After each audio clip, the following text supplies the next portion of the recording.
Welcome to Tuesday's Rig Along. This week's session's brought to you with Maybel in mind.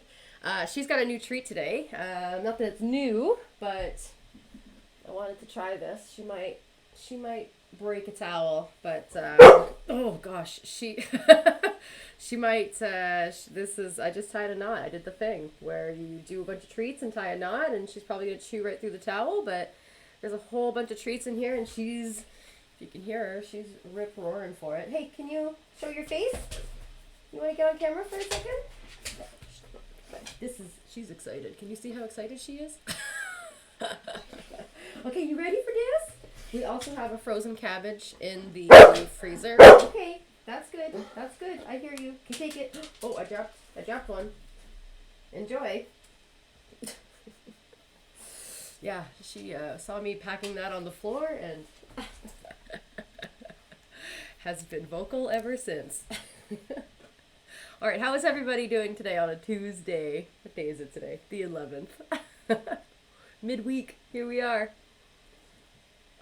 We're going to be continuing the skeleton mouth chart. We rigged it last week. It's a complicated, hey Brett. It is a complicated mouth chart that I have created. So I am going to show off a little bit of shortcuts. Brett, this one's for you too. If you wanted to try another way of doing what you're trying to do, you might enjoy the effect a little bit more. You'll be able to get more detail. You'll be able to get exactly the details that you want to get. So I want to show that other way to finish this mouth comp before we go ahead and get started, because today we're going to be really posing it and pushing it to an extreme, which is pretty cool. But let's without further ado, let's dive in. Let's dive in. I'm pumped. Okay, gameplay. Okay, so we've got Skelly here. And if you remember, today will be, we're not posing today, sorry. We might get into it a little bit, but we have to finish the hierarchy for all these pieces. So we have over here so many teeth. So many teeth. We've got the bottom jaw. It looks like, is there more teeth? Where are the other teeth? We got the jaws in the middle. So, sorry, these are the teeth. Here we go. Right in the center. So it's looking really good. I'm excited to see what we can pull off today. Let me just... So I have all these teeth. In total, we've got 1, 2, 3, 4, 5, 6, 7, 8, 9, 10, 11, 12, 13, 14, 15, 16, 17 teeth. One of the things that I was doing with the static transformations is I was just kind of duplicating teeth that were similar. So in this view, there are a couple different teeth. We've got these long, thin ones.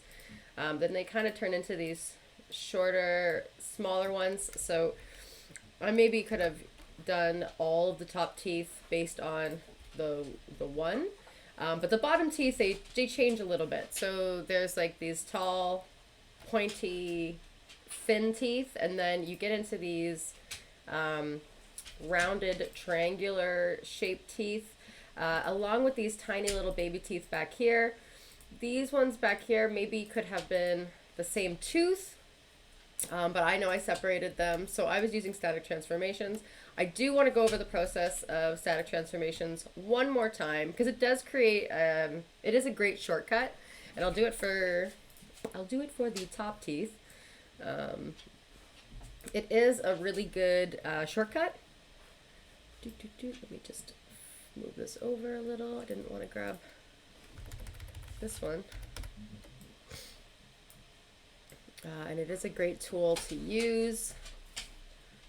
And then I'll go over another little shortcut. So here, when you're also working with this many nodes of something that's similar and they're all kind of in the place. Oh, hey, Brett, you got the bottom of the teeth. Oh, perfect. That's awesome. That's great. For the top teeth, I'm just going to go over the process one more time. I made a mistake and another mistake. It's not like it's a bad mistake. I just didn't include, I could have used my static transformations better for the teeth last week, and I didn't. So let me go over that and show the proper way. Last week, I've started two thoughts now. But last week I went over static transformations, and if you can see, I've got the static transformation between the peg and the deformer, and there goes my towel. Yeah, Maybel does not know how to like wrestle things apart. She's just gonna rip it apart. Gonna have a shredded towel. Actually, I'm nervous that she's gonna eat the towel. So maybe we want to help her a little. Maybe I want to help her just a little. There you go. There you go. There. That way. I don't want to have to deal with her eating a towel. All right. Okay, sorry. Back to static transformation. So the one thing that I did was I didn't include the peg, and I absolutely could have. So what that would have done is it would have moved the original peg, the deformer, and the drawing instead of just the deformer and the drawing. I had to set all these pegs manually. It's still not didn't take too much time, but I do want to show you what that looks like if I was to do it right. And the other thing is when you're working with a lot of teeth or a lot of objects that are similar, this is really good for like when you're working with piles of leaves, piles of garbage. A lot of times we have to build debris. If you think of every cartoon explosion, that's usually a design and it has to go through builds. So there's usually like a whole bunch of debris that we're building, and it's usually like a design file of a whole bunch of little bits and pieces. And so when you're working with something like that, it can get a little overwhelming and you can get confused over which drawing that you're in.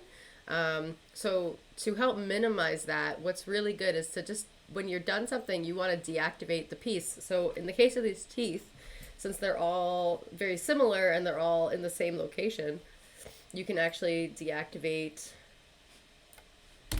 the ones that we're not looking at. So I'm going to do that here. I'm going to move these over a little. They're not very straight. Ugh. This is not the organizing rig show, but if it was, I would take the time and make that a little bit cleaner. Okay, but now that we've deactivated all the teeth, so that we're basically just focusing on the one, and then we're going to create the other one. It really helps you zero in on what you're doing, because when you have so many drawings, it can become overwhelming, and you kind of get lost in the network and which drawings where. And so when you deactivate them, it kind of lessens that risk. So I'll deactivate the bottom teeth too, since they are, and we'll run through this one more time. All right, so I have a static transformation here, and it's check that it's blank. If not, we can just bring it in. Yep, it looks good. It's all zeros. So I'm gonna take this whole tooth. I'm gonna copy it, and I'm gonna paste special. Control V, Control B, and I'm gonna always create drawing files, create new windows. Or create new columns. This is my favorite window. All right, now I know that I'm not creating a clone. I'm gonna create a new drawing segment. And so I'm going to plug that in, and I'm basically going to do the second tooth. But I got to find my design.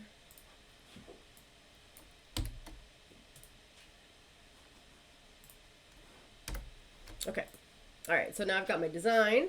I'm going to bring this new tooth over here, but I don't want to use this peg, because this peg is the original peg. I kind of want that to travel with the tooth if I was to actually, let's see if this will work. I actually don't know. Let's try this. Let's put this here. Oh, that's the wrong tooth. This tooth. Let's just see. What is this? All right, let's put it where we want it. the peg is where we want it. I'm going to try this, and if it doesn't work, I'll go back and do it again. But since that peg is set, I'm going to try putting the static transformation on it now. And when we reset it, I'm hoping it'll go back to where it is. So let's see if this works, because that would actually be a cute little trick. All right, so we're going to bake immediate parent transformation. Oh, you know what? I have a feeling it's going to go back to where this tooth is, so it's not going to work. But let's do it anyway. Let's make a mess. And when I reset this, the tooth goes back to where we want it, but the peg does not go back to where we want it. So that did not work. So let's undo all of that. And I'm going to reset this peg. All right, so to do this the right way, we need a new peg. The new peg is going to be what the static transformation takes. So I'm going to create that new peg by hitting Control P. And I'm going to pop the static transformation here instead of here. So this was the mistake that I made last week, and I'm going to correct it right now. It's a quick fix. Again, I don't really rig like this so much, so easy mistake to make, easy mistake to fix, luckily. So I'm going to take this peg, and now I want to put the tooth where I want it. I can even temporarily move it to give me a little more accuracy. And now I've got the tooth kind of where I want it. And so I'm going to go back into my static transformation. And the static transformation, it basically takes the artwork, and so this is what used to happen before the static transformation existed. This is why I love it so much. When we were rigging and we wanted to create a second group for, let's say, the arm. So let's say we wanted to do 2 arms. Originally, we would have to build both arms. So you'd have to spend half your day doing this arm, and then you'd spend half your day doing this arm. And then what we learned was the groups, what we could do is we could build one arm here, and then we could just duplicate the group, flip it, and use a peg to put it here. But without the static transformation, when we would reset the pegs, which any animator could have done at any point, the peg that was holding the arm, the other arm in place, it would pop, and it would go back to its original spot. So it would automatically break the rig. And so when the static transformation was created, it was created so that those groups could be pinned in place. So now when we duplicate the arm, and now we have 2 arms, it saves us half the work because we only have to build 1 arm now instead of 2. But the static transformation makes sure that when you reset the peg, everything goes back into its new place as it resets. So that's why it's such a great tool. And that's why I love it so much. So when we're using it right, it can save us so much time, so much work. So here is, I'm going to bake the immediate parent transformation. So all this button is doing is taking the information from the top tooth right here, this top peg, and bringing it into here, which will then mean that this peg is useless, which is why we haven't spent any time setting it or anything like that. So we go to static transformation, we go to bake immediate parent transformation. You can see that the information is now in here. That's good. Our tooth is now out of whack, which is also good. And so we're going to close this, and the last thing to do is to delete our last peg. So now our static transformation is working perfectly. You can see here that I've got the peg, it's attached to the root of the tooth. If I reset this, it's not jumping back to its original space. And that's why I love it so much. And then we've got the tooth, and the deformer should be there as well. So yeah, everything looks good. So that is just a quick recap of the static transformation. It's what keeps the new pivot for, yes, exactly. It keeps the new information inside of the pivot point. And that's why it's so quick, because I just created a new tooth in 30 seconds. And so you could do that, again, for this tooth, you might want to, for me, I created a new tooth here, just because it was so small. You can see when you start to scale, your tooth starts to get like half the size. So to me, that was enough to create a new tooth. Right here, it's kind of big for the last three, but I think for this tooth it's fine. This tooth, it starts to get a little questionable, but I can just reset this now and it pops back to its original spot. And that's why we love static transformations so much. I'm going to get rid of this one though, because I already have this tooth. So I'm going to delete that. The other thing that you could do, if you didn't want to, if anybody out there doesn't want to build this jaw the way that I'm building this jaw, you could take a big shortcut. And that big shortcut, it's a lot of work, but in a completely different way. So instead of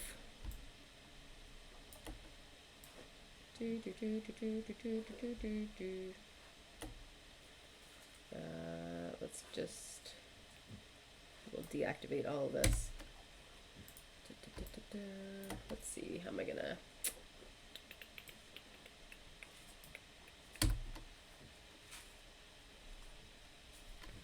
all right, she's good. Did I say I have a cabbage in the freezer? Just in case.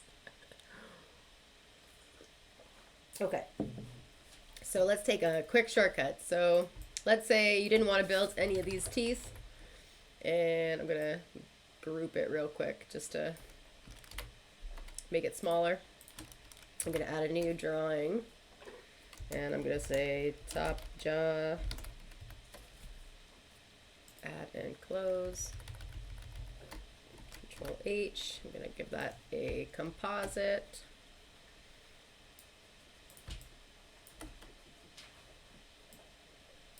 Copy view B.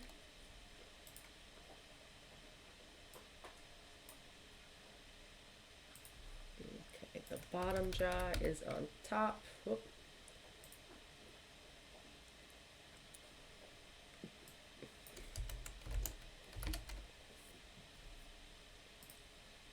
All right, so this is just a quick cheat.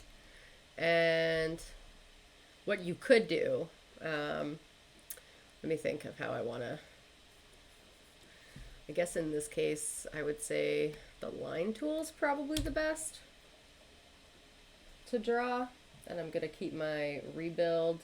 I'm going to put this little feature on here that I really love, these two button combination, the rebuild, line rebuilding mode, and then this is the auto curve. So it'll automatically curve your line instead of going straight line, and then having to go back and curve it. It'll automatically do it.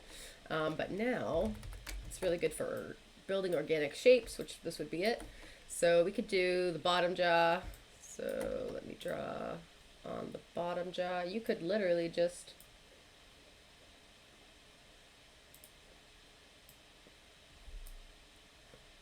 whoop, going too many. Okay, let me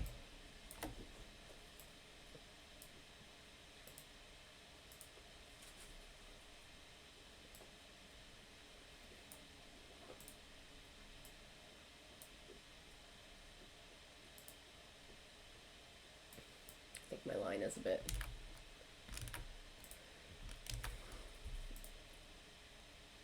thick, but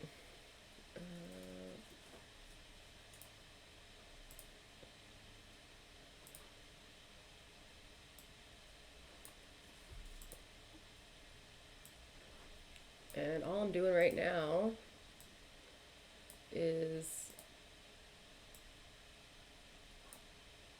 tracing the teeth.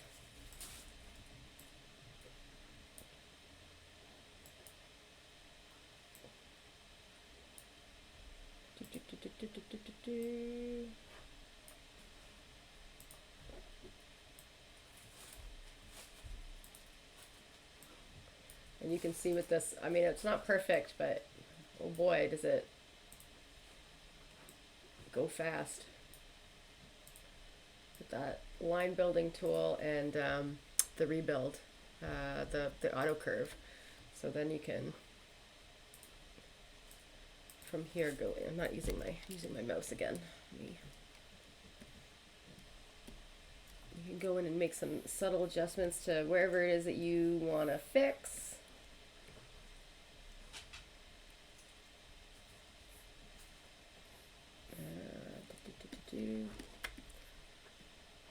But basically, all you have to do is draw out the jaw, the piece that we're looking for. Oh, I'm going to turn this on.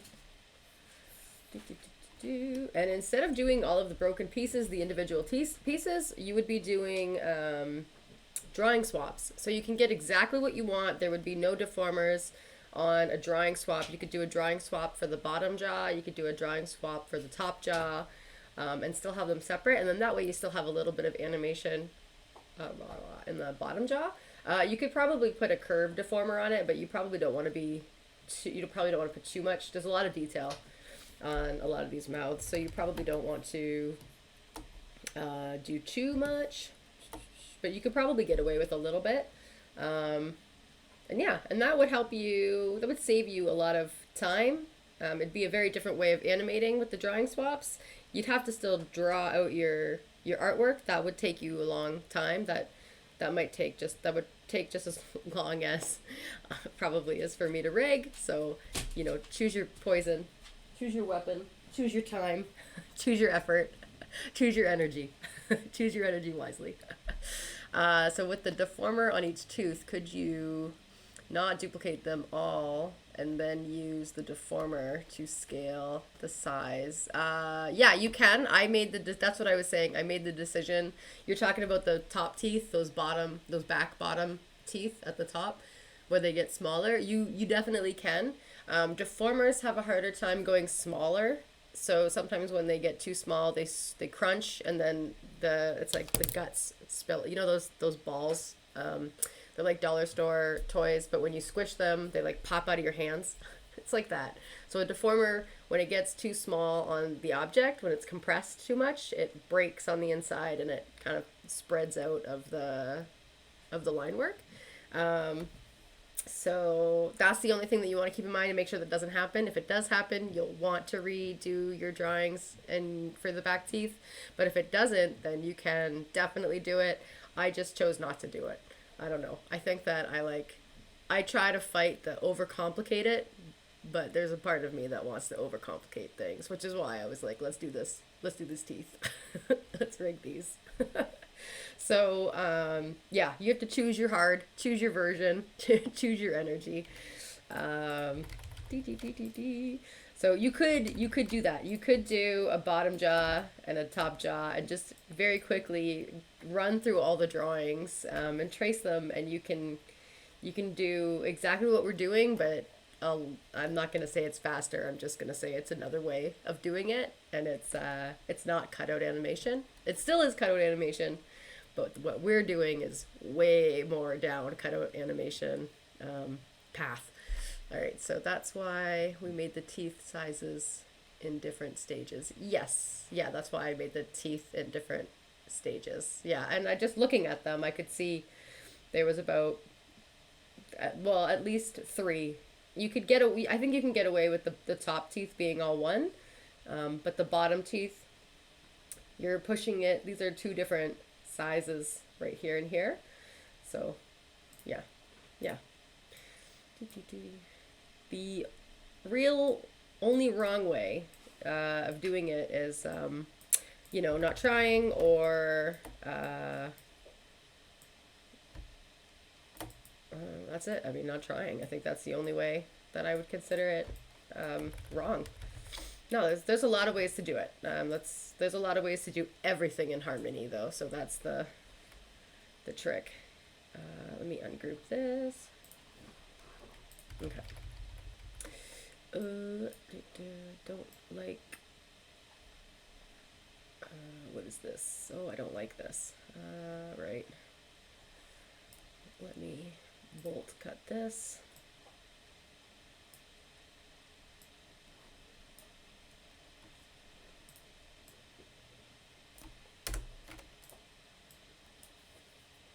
All right, so that was just all the extra connections that whenever you group something, Harmony always wants to connect the things that are not connected. So for instance, all of these, they are unconnected, so Harmony has a hard time with that.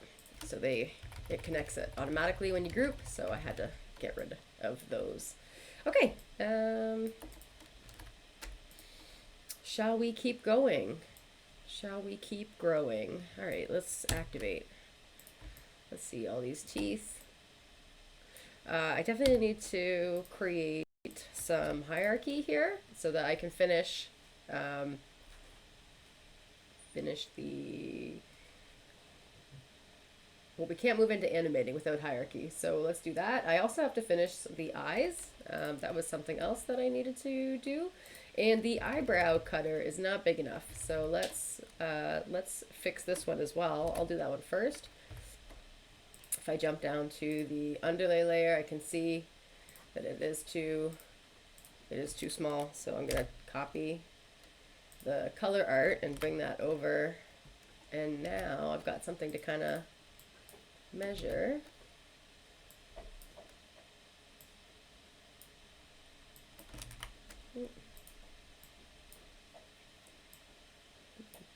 I want to get all of the green. There we go. Why can I see that this is not?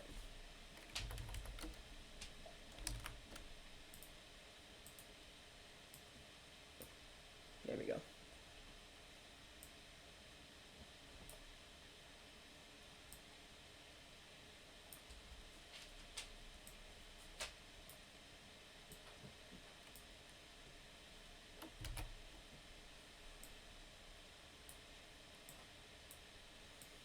Make this a little bit bigger. All right.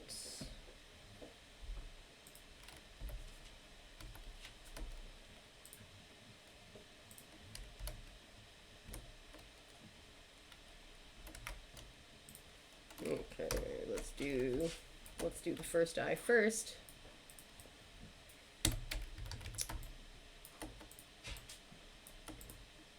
I think I started this and then I got so excited to start the mouth that I did. All right, so we want our cheeks to be above the eye. So there we go. I'm going to use one of these groups on the cheeks, Control V.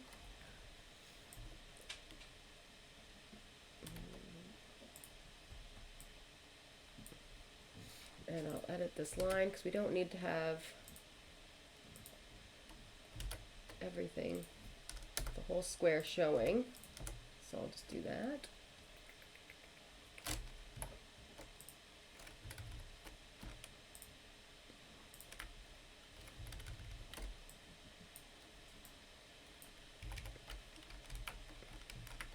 I'm going to hold down Shift for this one to make sure that my whole line stays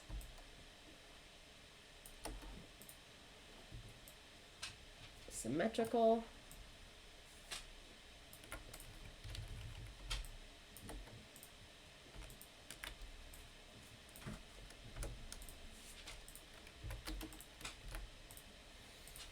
Okay, and the cutter color is on the color art layer here. So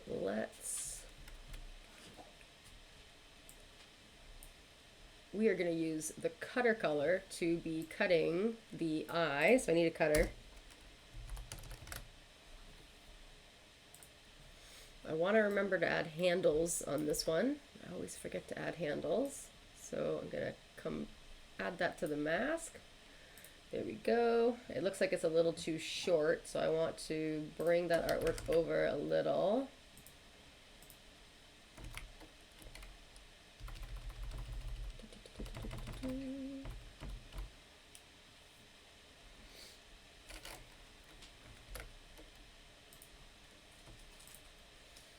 Okay, so now we've got that, which is good. Make this a bit bigger. And I need to add the winkle. I want to make sure I use a thin line. Which line thickness is this? We're going to use 6. So we'll use that for this one as well. This is going to be a tough one because this line changes a little bit as well. Let's do our best.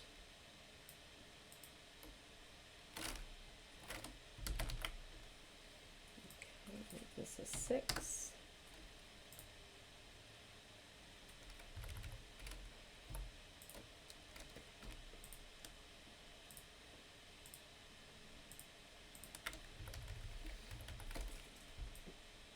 And just pinch those lines.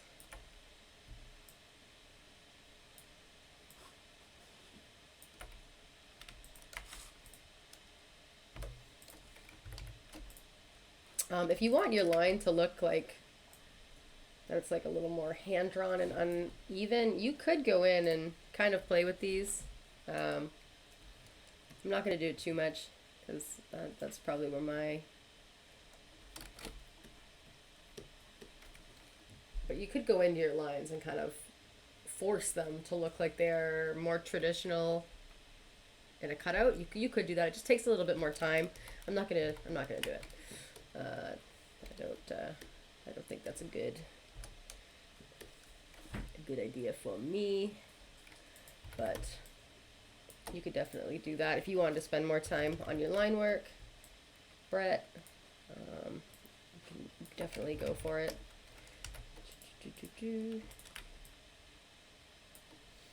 In this case here, we've kind of got the line getting a little bit smaller. You can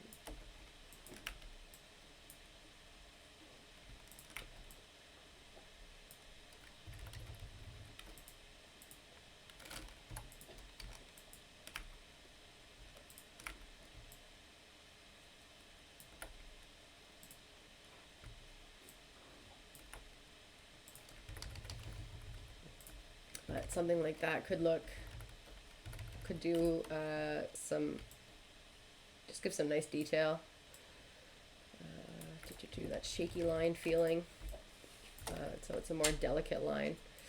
All right, and I want to make sure that that's easily clickable. And you know what? I think it's behind the eye. I think I'm going to keep it there. How do I want to make that easily accessible? Drew it on the overlay. Let me put that Control X. Control V. Let's see. Where do I want to put it? What do I want to do? I'll use a circle. I'll go to the color art layer. And what I'm doing right now is just making invisible handle, just a bigger shape. So just make it easy to click. So you can see that I'm kind of positioning it so that it's mostly under the eye, because I'm going to keep the artwork under the eye, but it'll just be very easily clickable now. We won't have to worry about it, and I can still grab the eye. There we go. Yeah, it looks good. And then lastly, I do want to remember to put in handles for these things. So this in particular needs a handle. And let's put that, let's make a new color. Handles. Pick your favorite color, not so invisible, something partial. All right, and we'll do this on the overlay. So I'm gonna copy this and paste it.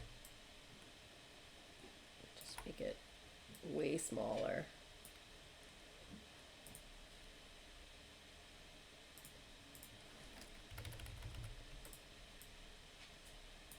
All right, so this is on the overlay, I believe. Yeah.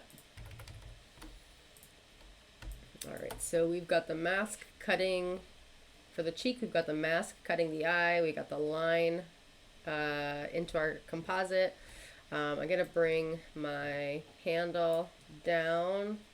I'll put it at the back. It could be in front. I could even create a new composite, Control V, and call that the handles composite. I can put it right here. And if I want to add any other Handles, I could. I don't think that this eye needs any. Oh, we did not create a blink.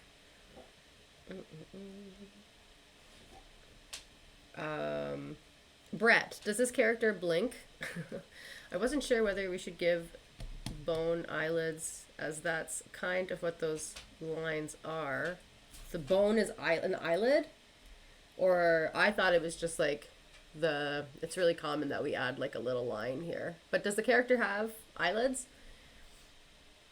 Almost as if the eyeball would squish lengthwise to blink. I don't understand what that means.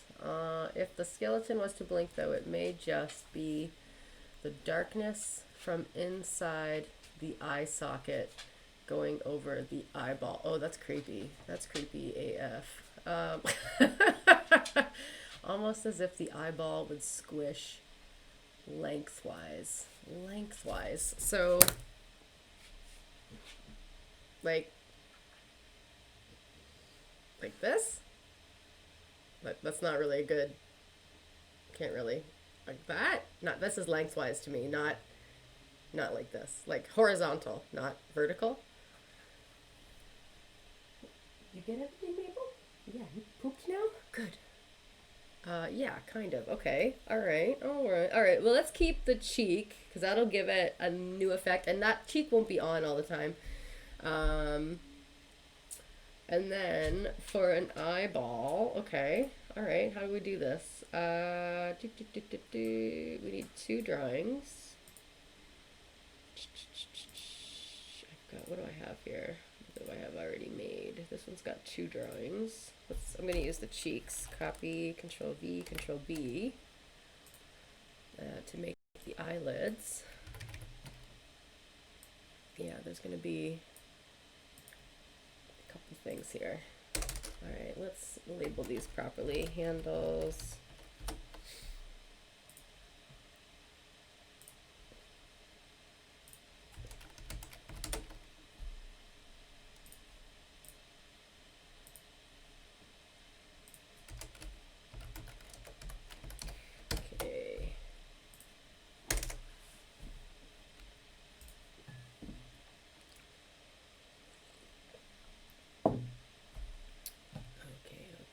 Okay.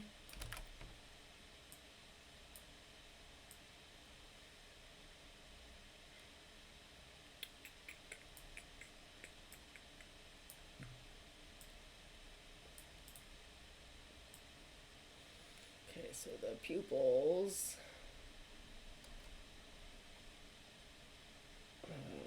Would they go here? Okay, let's do them on the outside for now. I have no idea what these are going to look like yet. Okay, so we got to rename this.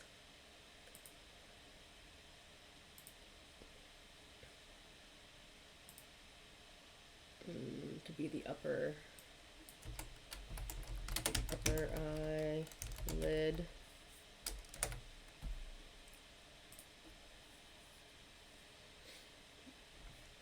Okay, so I think it's going to be a very standard eyelid. The only difference would be that the color would be the black. Yeah, I think that's all we have to do. So this actually works perfectly, except that I'm probably going to want to make it bigger and get rid of the line tapers, and we'll change what we'll do. I'm going to move this to the middle. I'm going to make a change. All right, this is how I quickly make eyelids. Okay. I want rounded corners. No, rounded. Okay. So I want to make this bigger because the eye is a bit bigger. And I want it to be in the center, like this. And I'm gonna put this, since the cheek is on the inside, maybe I'll move the cheek to the inside. instead of this being here, might be better to actually, I'll put it in the front center and make it a little smaller.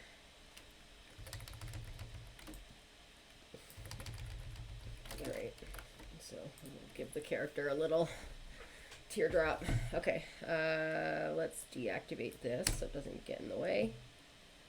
Same with this. Same with this. Okay, let's focus on here.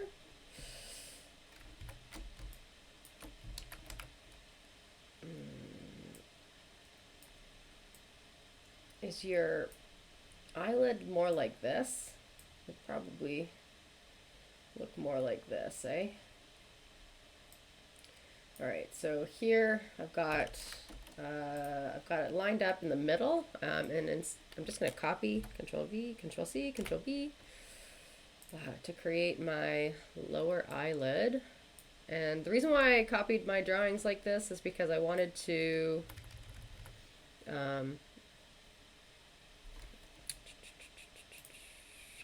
preserve my blank drawing.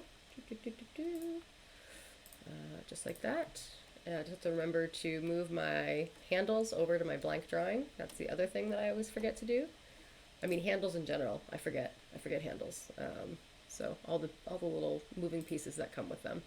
All right, we got an upper eyelid, so this is going to be our lower eyelid.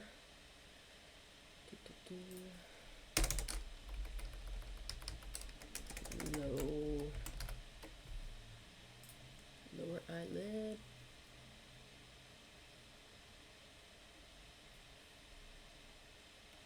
Ooh, I'm not getting into fleshy membrane eyelids. That can be side projects for all. Those are goals for a later date.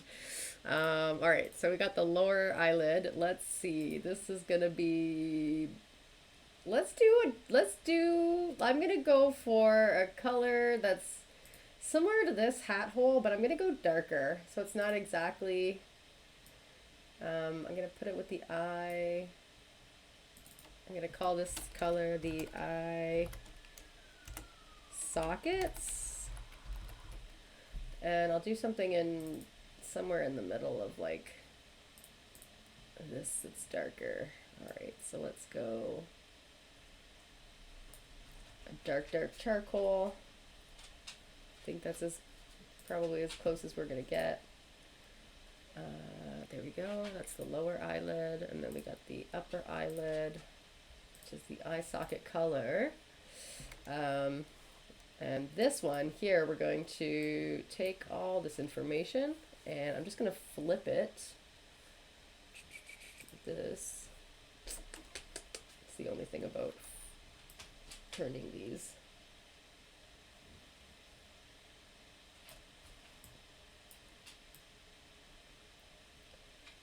All right.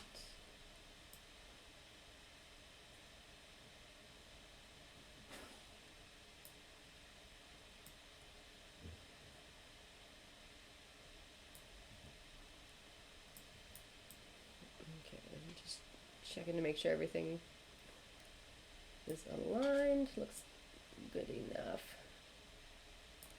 Bring it down a little bit. All right. So now we've got this and this. The blink line is going to be right here. If I want to change that in these two, I can just grab these two drawings. I can actually select. Whoop, I don't want to select both of them. Deactivate the ones I don't want to grab. So I'm just holding down Control right now. Oh, no, back in my drawing tool, I'm holding down Control, and it'll allow me to grab everything that's underneath it, but I'm trying really hard to not grab the pieces that I don't want. Okay. Try that one more time. I love this trick. All right, so there we go, and now I can move whole eyelid up and down, and maybe I'll space these out a little more.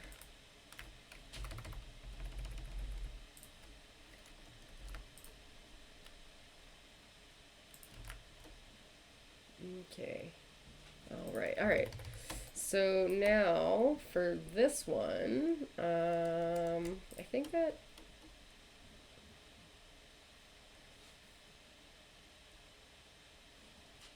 the size is big enough.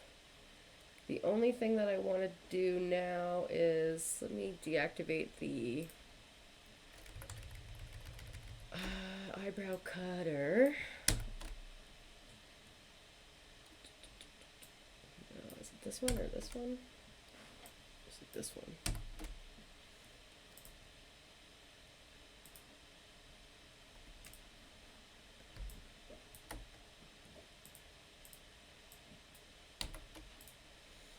Okay.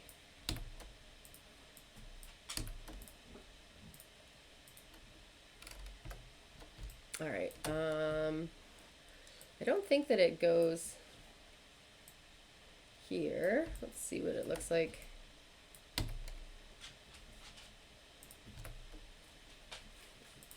In the eye.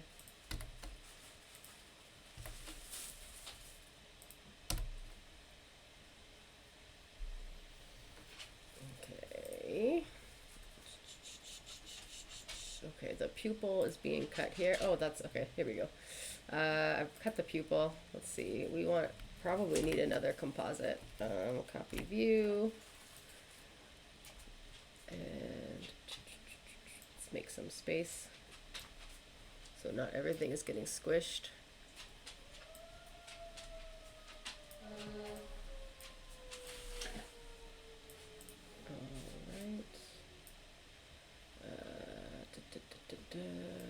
Let's put this pupil composite here and add, let's see what it looks like. I think it's going to have the outlines though, which we don't want. Why aren't you cutting?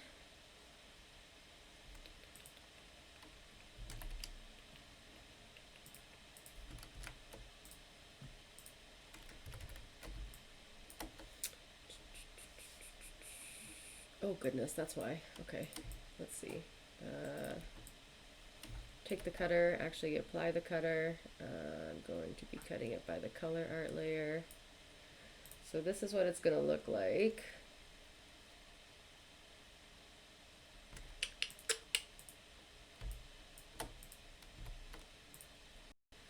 So, Brett, do you want, when the character blinks, do you want the black outline right here?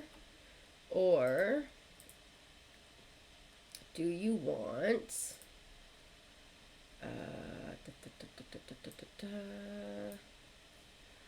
let's see, it's gonna go,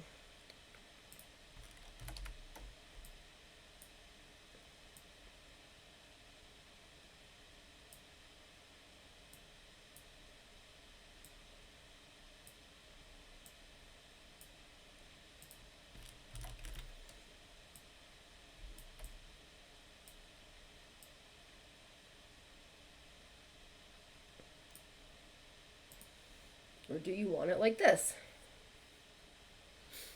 Outline or no outline? And I can show you what that looks like. Again. So like that, and then if he's blinking and his cheeks are up, it'll look like this. Let's turn this, well, I guess we've got to leave it on for now. Let's bring this to the blank drawings while we're waiting.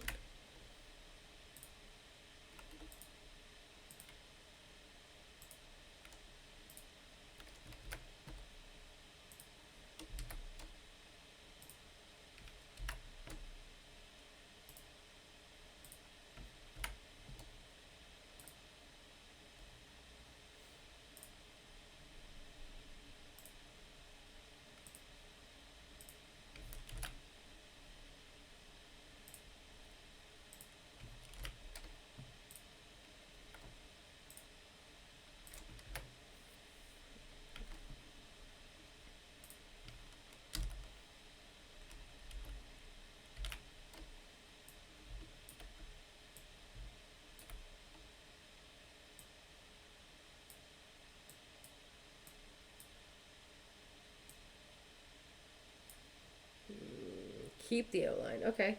So then we treat it like the pupil, so we don't need the extra. I think I think it's a good idea. I actually kind of like the outline. All right. So we've got this, and we need our handles.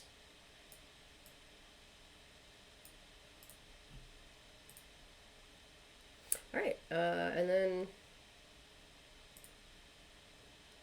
lower eyelid, upper eyelid. Needs deformers, needs pegs. Let's get rid of this.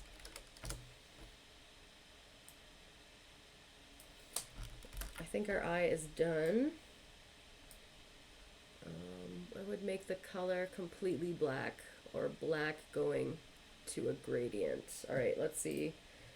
Let's do black going to a gradient. Let's do that. Let's see. We're going to create a gradient. Let's see what that looks like. Let's do it this way. So now we've got the black. And the gradient, actually that looks pretty good. It's gonna be darker over here, so it's darkest in the center. If you want to do a radial, let's see, we might have to adjust it.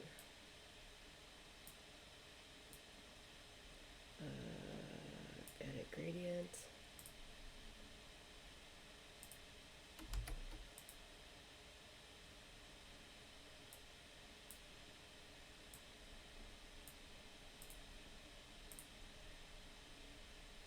Commune.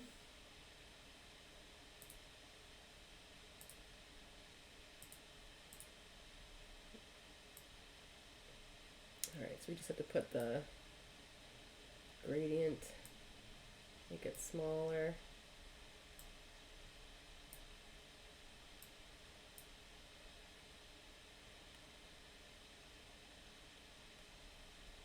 Maybe it's even backwards.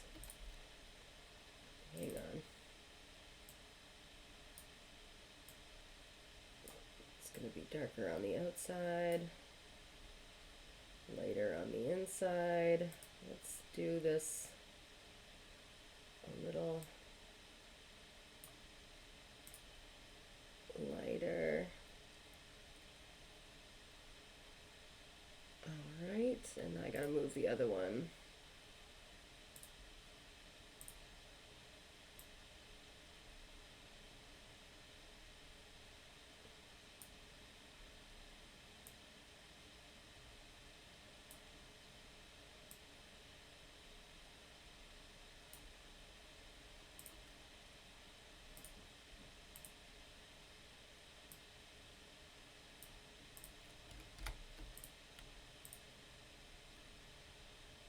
That would be the radius. I don't know. What do you think? Do you like it? Can you make the eye lines part of the gradient? No, the eyelid lines be too complicated. Let's keep those. Let's keep those black. Yeah, you could probably put a gradient on a line. I shouldn't say that you shouldn't. You can't do it. I just don't know what that's gonna look like.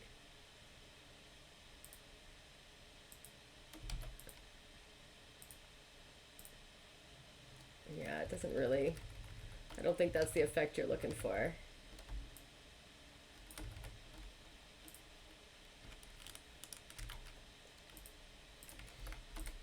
I'd keep it. What do you think? That's the center gradient, that it's just kind of radiating, but darker on the outside. This one, it looks weird. Looks like it's still too bright. But it kind of looked nice when it was fading from the light from the outside and getting darker on the inside. I thought that was kind of nice.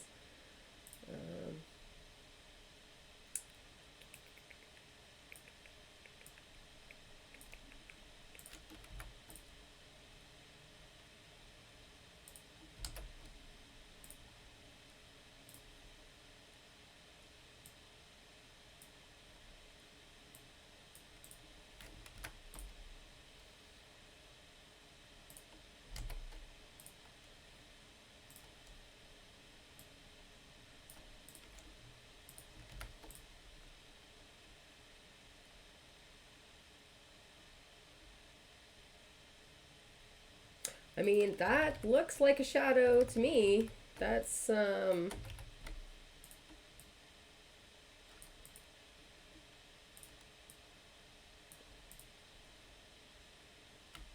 is shadowy to me. I do want to go through these, maybe make the lines a little thinner. They seem to be pretty thick. We got 10. Let's do, we're doing 6 for everything else. So maybe let's do 8.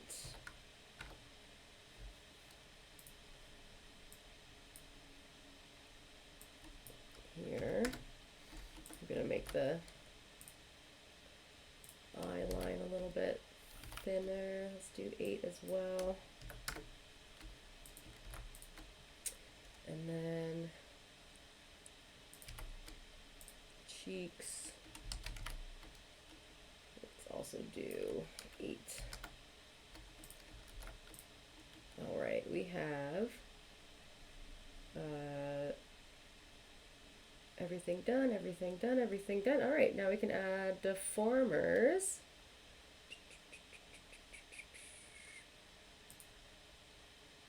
Before I add deformers,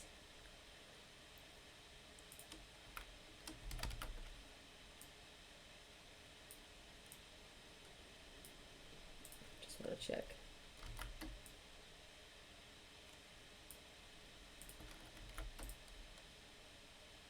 Yeah, let's make everything perpendicular. The face is a bit, it's not really like perpendicular. It's got this massive skew, so let's make sure everything's kind of on its right plane. There we go. That looks really good. That looks really good. What do you think, Brett? Are you happy with that? I think that's pretty good. But we can still play with the gradient if you let me know. I'll just keep going from here and start adding my deformers. All right. So since I'm gonna add my deformers, I'll do 3-point deformers. I want to make sure that I can see the whole artwork so that I can add and include it. So deformers, envelope deformers, and we can go. Planting the root out somewhere where I can't get it. Alright, so the trick with eyelids like this, and there is a trick, whoops, come on. There is a trick with eyelids like this, so that you can get some good deformation, because there's going to be some gaps. So you want your deformers to be right on the edge, on the outside of your line, but now you've got a gap in your artwork. So we're going to take care of that as well. And I'm just going to bring this out. If you put your deformer points on the inside, it kind of breaks the inside, or the like the edge of your line. So we're going to pop them here.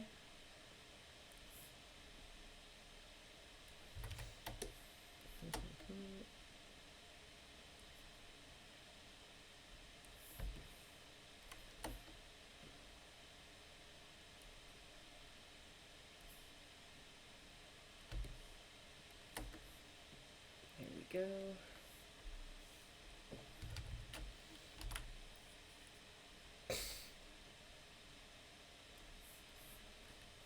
All right. And now I'm going to edit my, I'm going to edit this, and I'm just going to pull the corners to match the inside of the deformer line, and then that's going to give us a very clean cutter for the cheeks with the deformer. I'm also going to take the cheeks. I'm going to do one of these. I don't want in the carrot, I had the handles deform like so. If you don't want the handles to deform, I'm actually going to take the carrot draw, or the cheeks carrot, the cheeks drawing here, and I'm going to paste it right here. I'm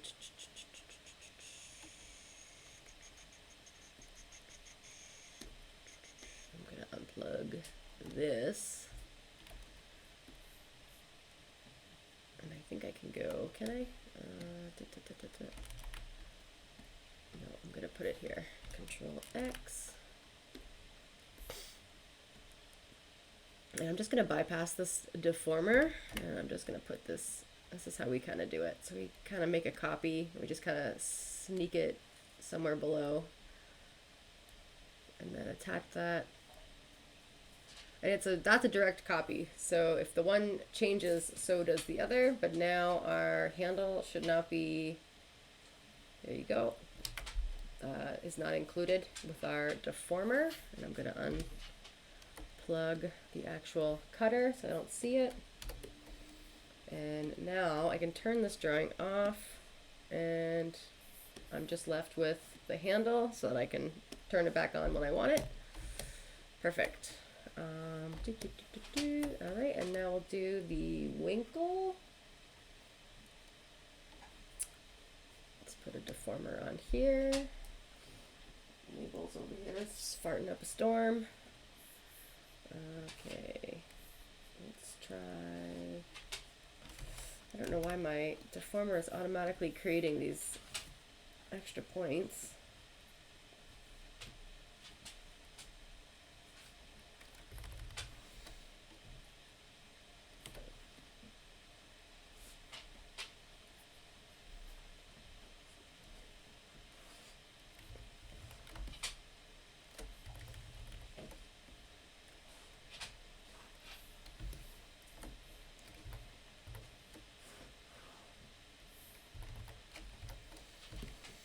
Okay. Alright.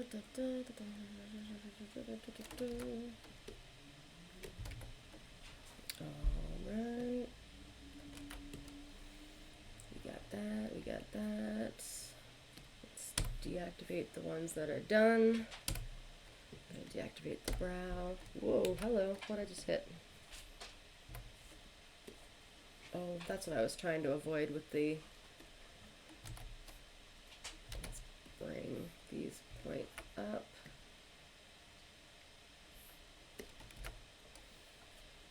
All right.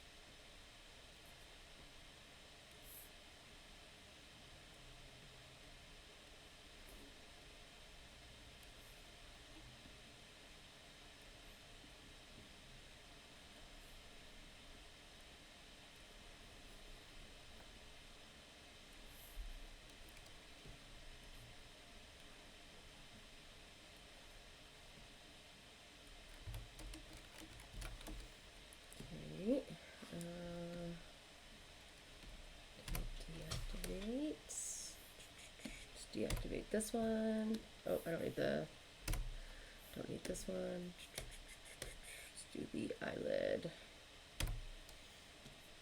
one at a time. Okay, let's do the upper.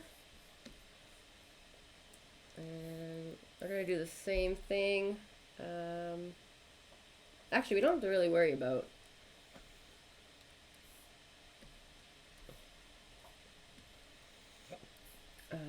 what we did with the cheek, with the eyelid, because the ends of the eyelids are covered by the eye, so we don't have to worry about the nitty-gritty there.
All right, there we go. There's another deformer. I think that's the whole eye now. So let's turn these off. Let's not turn these off yet, actually. Let's finish the hierarchy. So we'll do our eye needs, let's say it needs to control the pupils and the eyelids.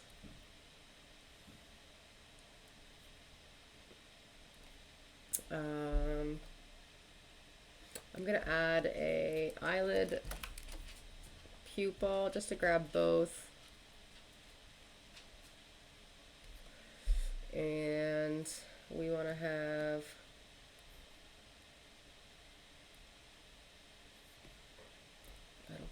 that'll grab both. Then we'll have one that grabs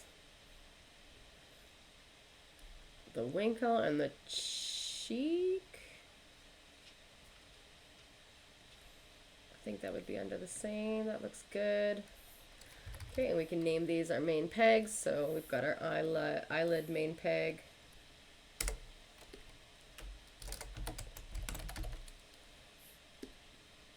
We got our eye main peg.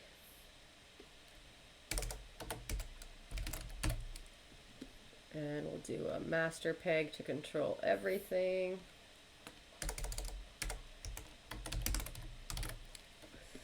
All right. And now we can hook that up to the multi-port and we can set these. All right. So we'll set them all. We'll put them all to the bottom, middle. Let me hide the cheek to make sure that that's all there in the right spot. So that's a good spot to have most of those things. All right, so then we've got our cheek. Let's see, let's put this in the middle here.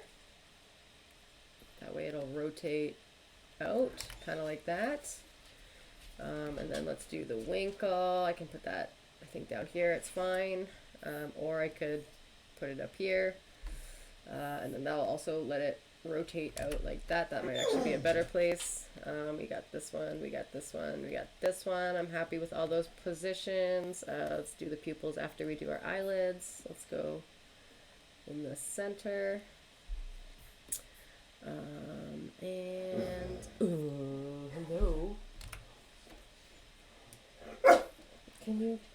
What do you need? Do you want more snacks? Do you want more snacks? Is that not enough for you?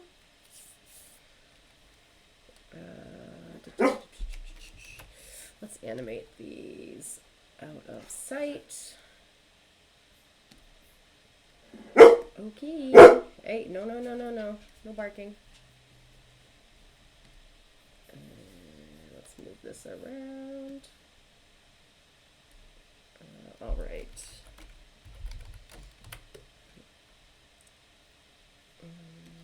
Turn this off. Let's go here. All right, now we got that one eye done. Now the handle up here is being cut off by the eyebrow, which I don't really want, so I'll have to fix that. But let's duplicate our eye and put that over. So this eye is the old eye, we don't need it. Since we just did this one, let's make a copy. So this is the original reason why we use static transformations for items like this. Let me take a drink. All right, so I'm gonna grab this whole group. I'm gonna go to the hamburger menu and get my options, go to nodes and I'm gonna clone selected nodes, drawings only. That allows me to change the drawings, but not the timing. So when I swap a drawing in one eye, it won't affect the other. But if I add a new drawing, that will show up on both sides. So I'm gonna take it and we're gonna put that into practice actually. So we've got our, let's clean this up. Let's get this bit bigger. We got near eye.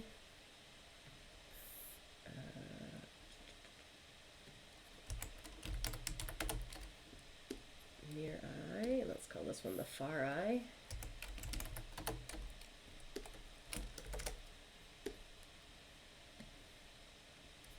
And because we've already set up our, oh, actually I don't have a static transformation here. All I've done is put an eye in place. So what I'm gonna do is I'm gonna delete this peg, I think.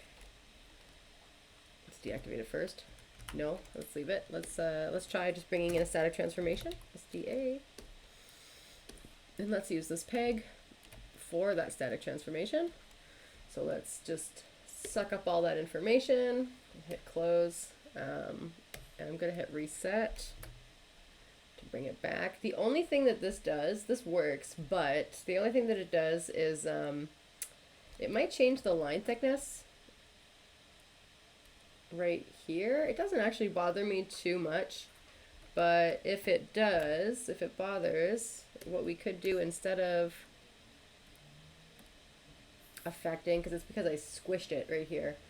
So instead of making it smaller this way, I'm going to put this back to 1, keep it the proper shape. We could actually go into this drawing. This is now the far eye.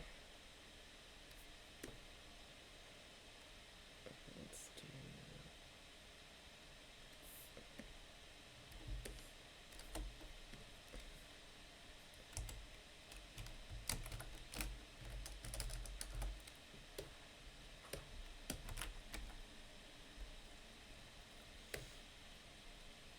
Okay, we got the far eye. So instead of doing it this way, what we could do is create another drawing and just go, whoop, I'm going to duplicate it. Now I've got my second one. I need my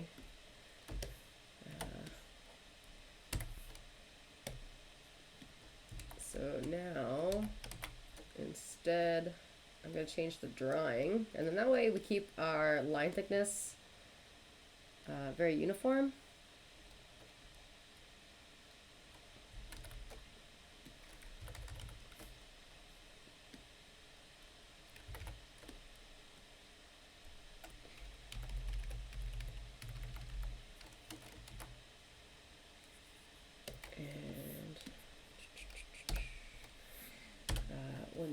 We got to add a new deformer, so I'm going to add a new deformer chain. This is going to allow me to create a secondary deformer. And where's my... Let's put it up here.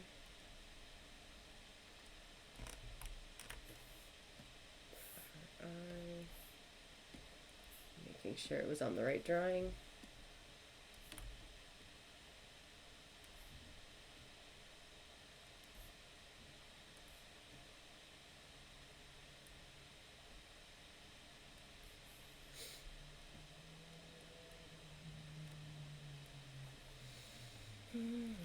Okay, there we go. And I can move this pupil here, but I can also use my static transformation, reset, STA, just put that right here, Control P, and now I'll just put this peg where, oh, where's the peg?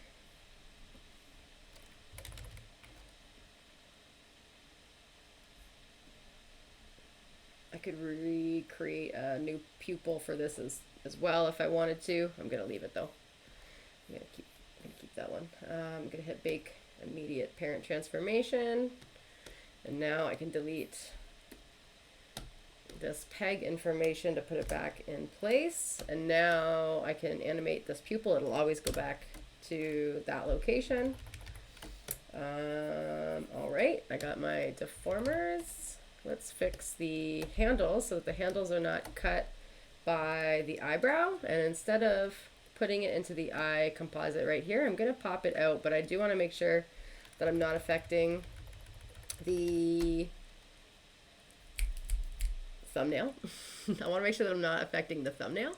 So the thumbnail is good if I put it on the left side, but if I was to plug that in on the right side, then the handles become the thumbnail. It's a very small detail, but it's something that you want to keep in mind. Because a lot of people will, when they're working, they want to see what this is, so they'll say, what is this? And that lets you see the actual thumbnail. So now we have our handles in one eye coming out the other. So we'll do this for both. And now we'll have it unaffected. We can basically put it on the eyebrow. You can even put it in front of the eyebrow, which is probably for the best. And there you go. We have it. Now I want to make sure something's going on here. Oh, you know what we didn't do with the eye? We didn't flip it. All right, I have to do this again. Wait a second. That's why. All right, let's do... Have I already input this information? I did. I need to flip the axis. Shucks. Let's try this one more time.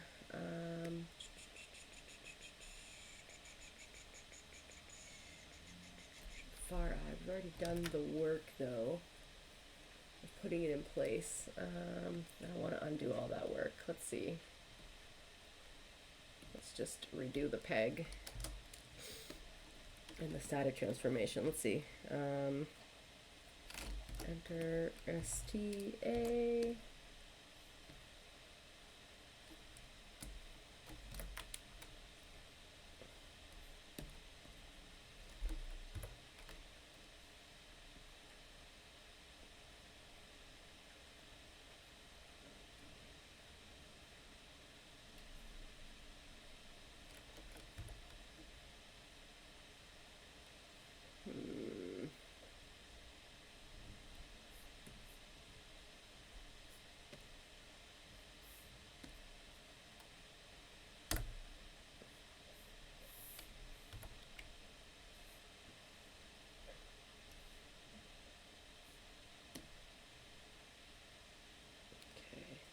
Gonna look more like this, and maybe even a little bit farther down.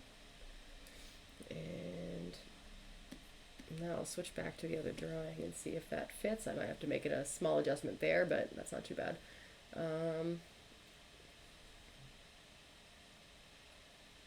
Okay, and now I'll take this information, bake immediate parents.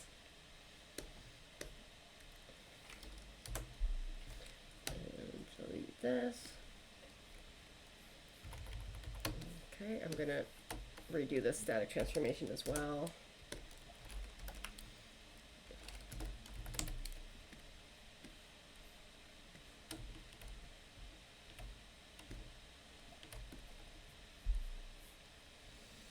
Okay, put the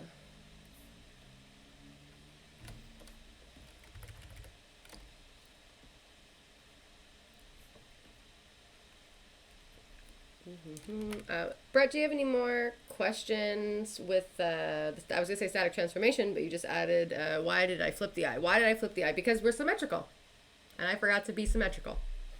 I didn't have to do it. The flip was, I was doing that for the pictures, for social. So I added the other eye just so that we could have something, but I didn't flip it because I wasn't building it. But I flipped it because we are symmetrical. So it makes your pupil a little bit better. And I'm gonna go and I'm gonna change the deformer, but I'm also gonna change this drawing just a little. There we go. And I'll just adjust this deformer because we had most of the information there, so it's just a small little tweak for the most part.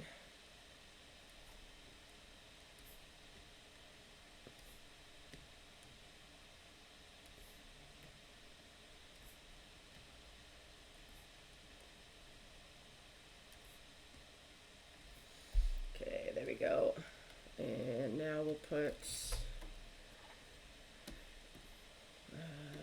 we've put the peg in place. Let's get our information here.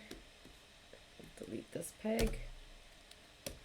And we'll bring back our brow. And now this one here, this drawing here needs to be changed, which I'm going to do.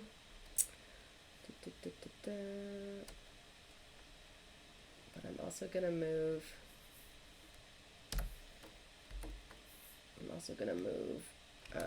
We'll use another peg. So I'll do a static transformation here. And a peg. I'm basically just putting the peg where I want the drawing. So I know that this peg here is attached to the bottom of the drawing. So here you can see, and I'm just going to recreate this shape here, but I'm going to change the design by adding a new drawing, the same way we did with the eye. I didn't change the pupil, but I did the eye. So I'm going to bake this information, pop it into place, delete this key or this peg. There we go. And now I can do another drawing by duplicating the drawing. And I like to duplicate because then it gives me the information, especially with this one, because I have the little handle underneath. I'm just going to make it a little bit thinner. There we go. And I just want to do the line now. And the deformers to hide, to turn off. There we go. Okay, so I'm going to do this. And I'm actually going to flip it, because this line is one line for the most part.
Go. So now we can give this a new deformer by doing new deformer chain, new deformer points. I'm going to match the points.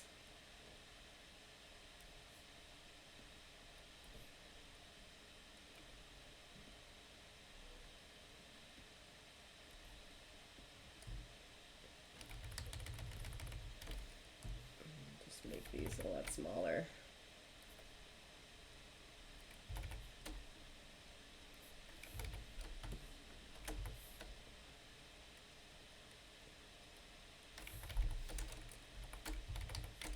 All right.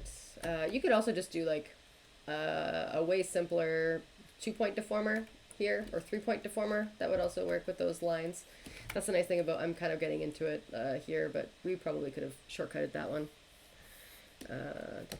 Alright, we got our eyes done. Oh, did I not set my eye?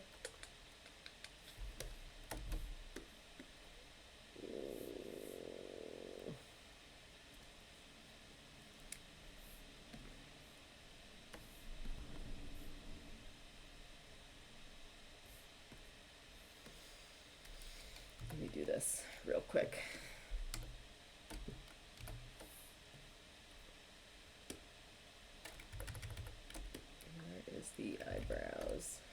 All right. Gonna bring the eyebrow back. Oh, not the eyebrow. I'm gonna move this because this here, the line is like this, and I'm gonna use a static transformation to straighten that out so that it matches the other one.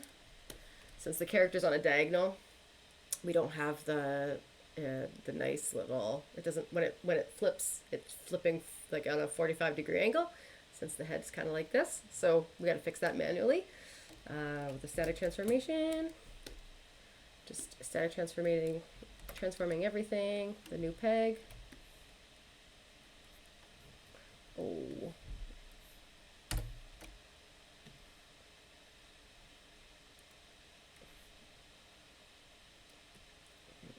Put it into place.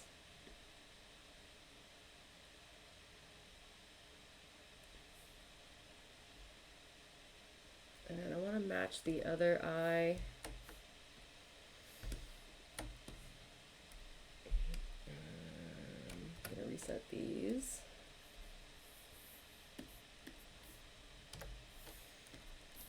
It's kind of hard to see, but it's right here. So we'll bring these lower.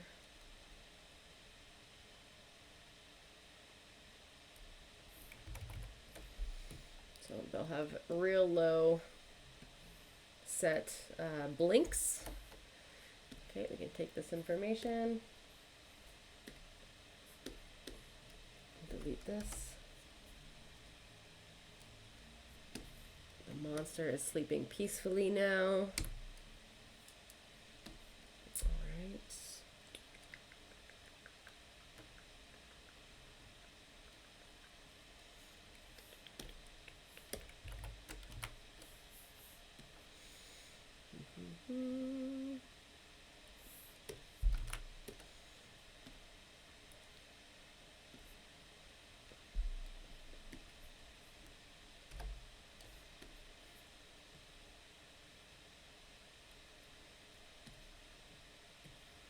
Alright, so the eyes are mostly done. Now we can get into the rest of the head. I want to make sure that there's no information up here. Nothing, nothing, nothing.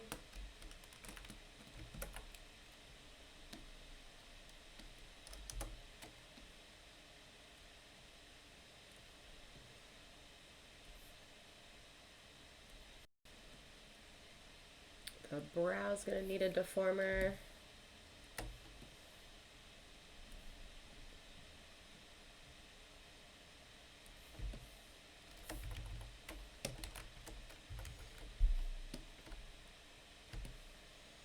All right, and let's start rigging the face. So what do we got here? These are extra drawings. Let's delete them. I don't think I'm gonna need them.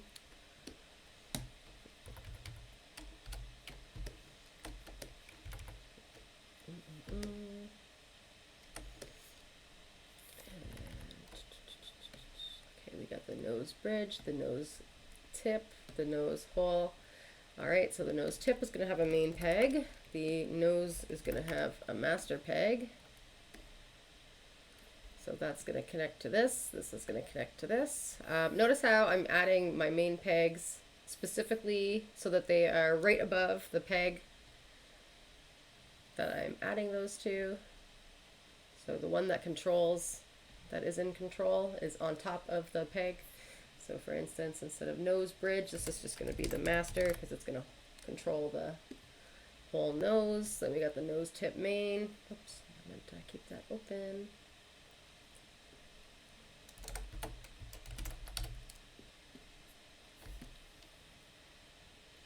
Then we got our far eyes connected to our other eye. We got our brow. We'll call this our eyebrow and our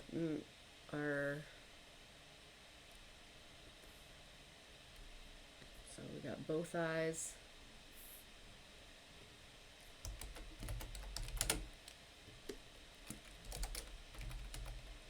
Eyes master also works.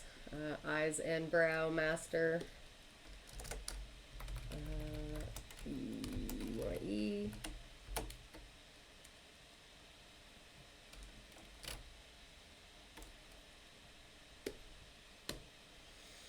Okay. We'll add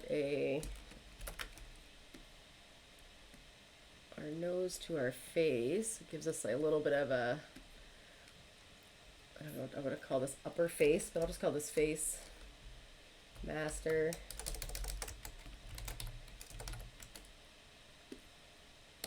And now I can have just everything that's up here. Oh, I need to add the forehead wrinkles to the brow. Those will be connected there. I don't know where those are though. I think they're over by the skull. So this forehead creases will come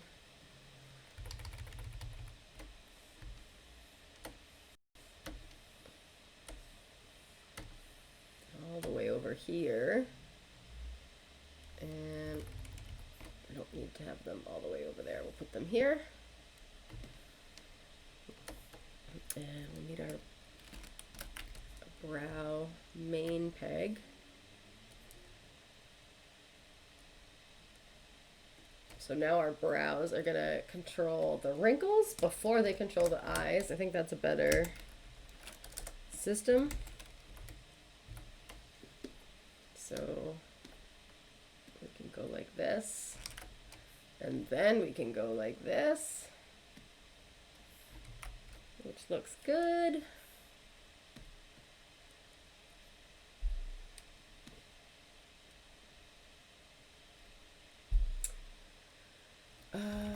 Okay. And we have all of our teeth. So our top teeth, they'll just go to one peg.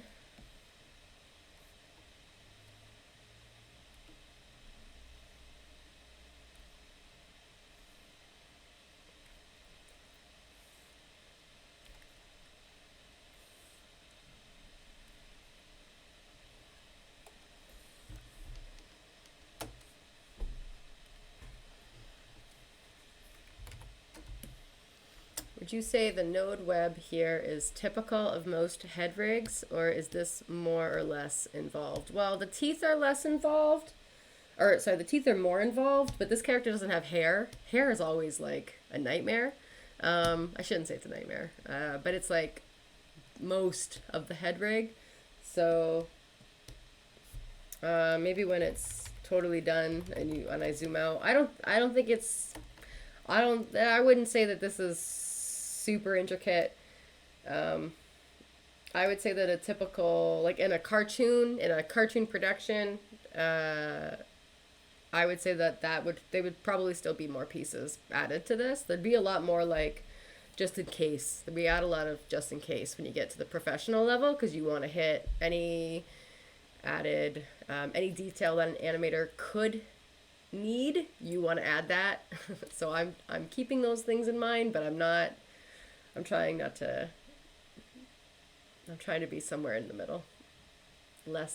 More flexible than less flexible. So, let's see. The one thing that I'm not a huge fan of right now is I don't like the eye pupil position here, and I might go back and change that if we've got time at the end of this lesson. I think we will. All right, the jaws. Oh, that's not what I wanted.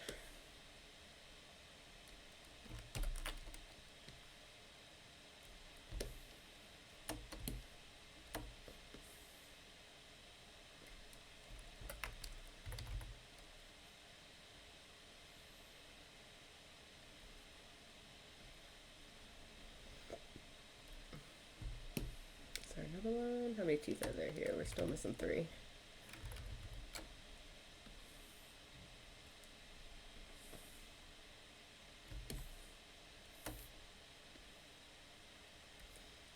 But we are just, that's a good question though. We are just connecting our little webs now. do.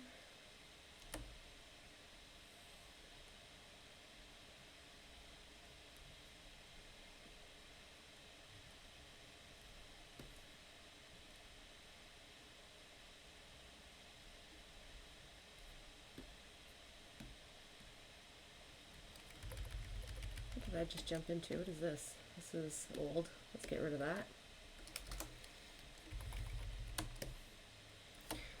Okay, this will go here. This will go here. This is going to be called the top teeth.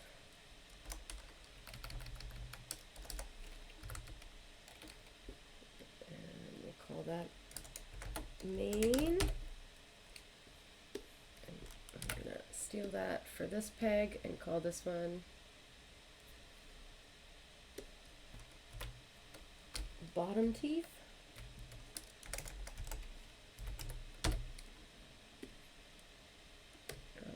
Bottom teeth, and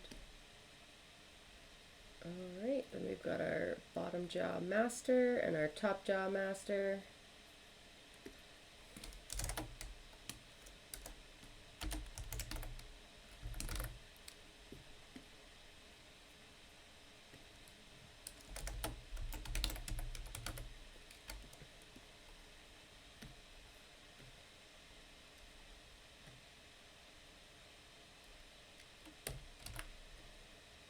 Okay.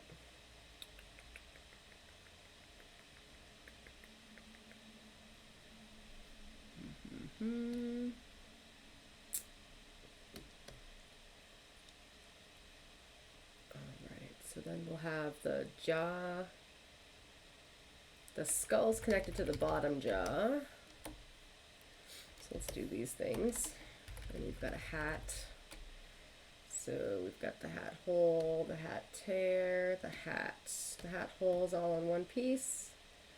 So we've just got, so then it'll just be the hat main.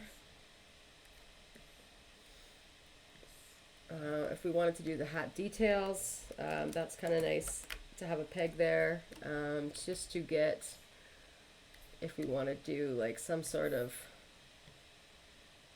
shifting that way. I don't think most people would use it because it's kind of small, but we'll just do the hat details.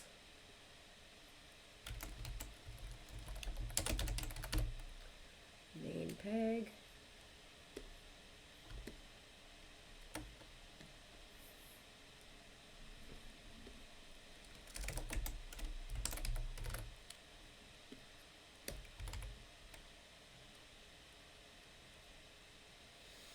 Okay, so now you need a skull main.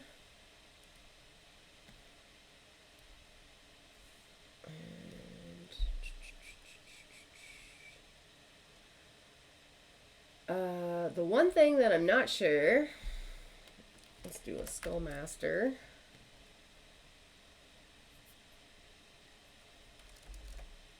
Skeletor. All right, so let's see.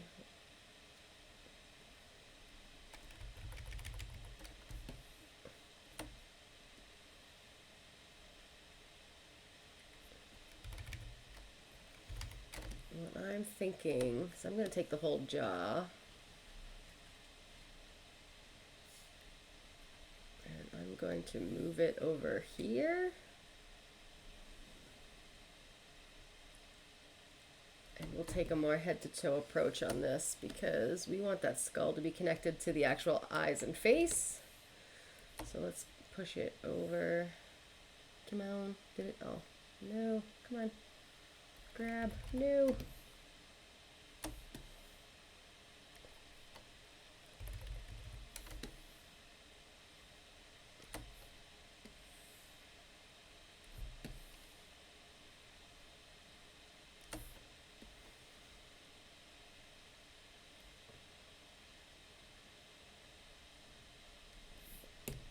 All right, there we go.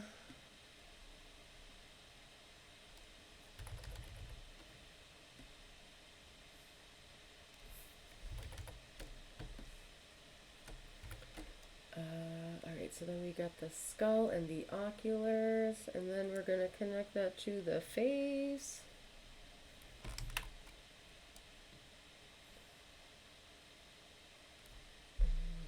And then this is the hat.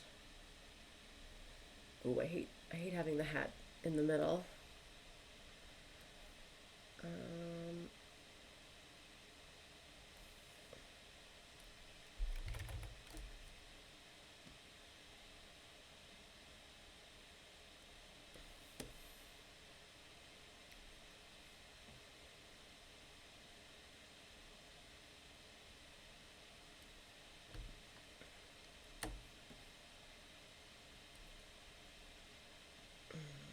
You could put the hat here so that it's kind of closer. I'm going to still put the hat on the far left, just for typical consistency. But I am also going to put this, I'll put it here. All right, so now we are almost done.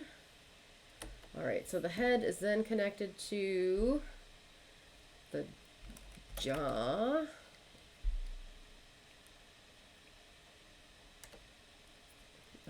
All right, now we have a important decision to make, Brett. Right now I'm adding a new peg to connect the jaw, and then that lets the top jaw break free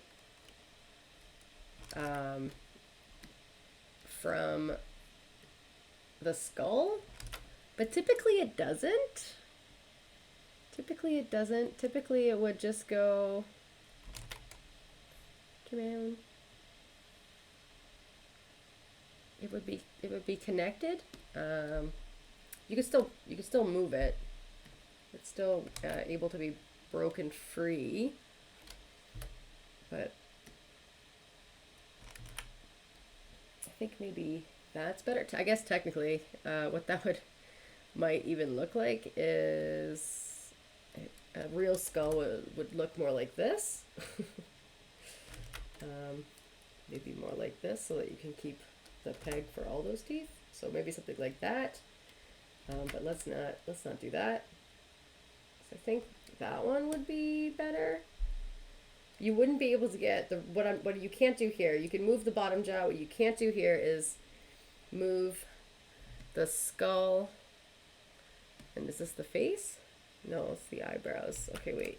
I do want to keep it the way that I had it then. Maybe we'll do this. So that way you can grab the whole skull, you can grab the teeth, and you can grab both together. Yeah, I think that's for the best. And then we'll do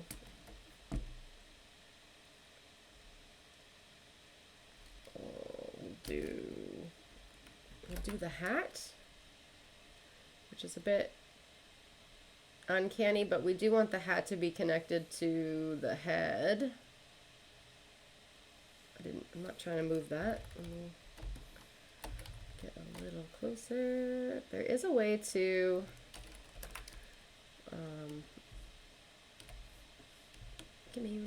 there is a way to do what I'm trying to do, but from a distance. Come on.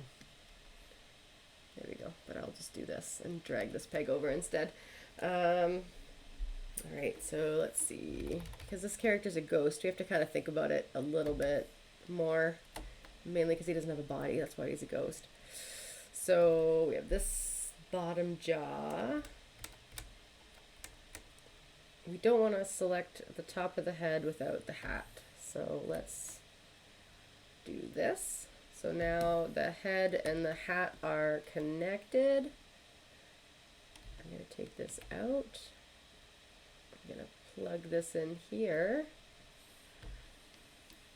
And I'm going to put this here. And now we've got the two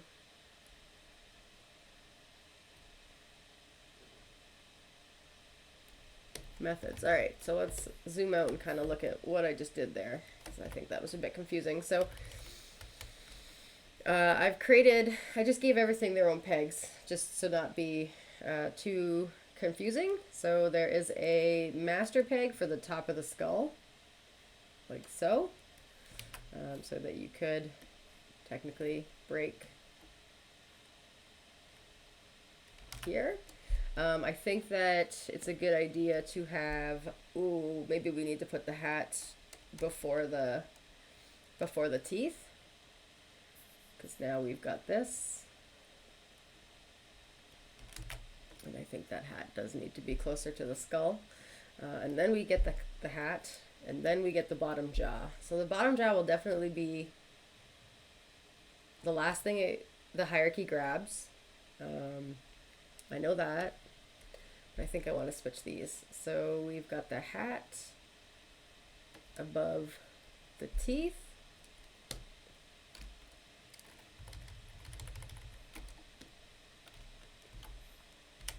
Oops, I accidentally copied and pasted. That would have been bad. Control B. I'm just gonna steal this. And I'm gonna Control B again. I'm just gonna steal, which one's got the this one's the hat. So I'm just gonna hijack this.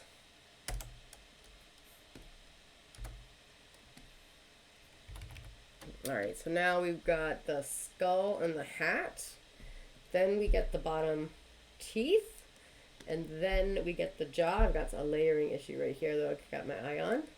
And then we get there. Alright, so let's name these. So we've got the skull. We're calling that the skull master peg, but it really shouldn't. I'm going to call it the upper skull. The cranium. Call it the cranium master. This one is the cranium and hats.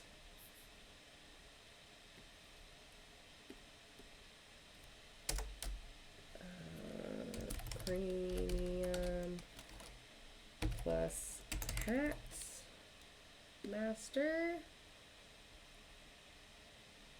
Then we've got the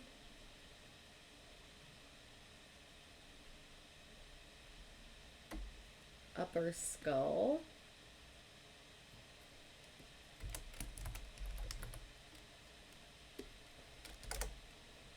And we've got the Skull Master official.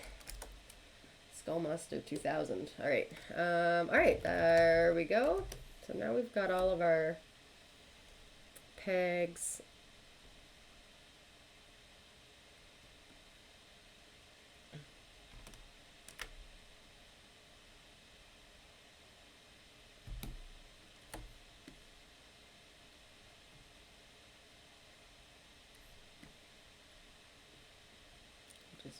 I'm moving these over, which is the thing that I said not to do, but I'm doing it. And I'm not going to do it. I'm going to put them back.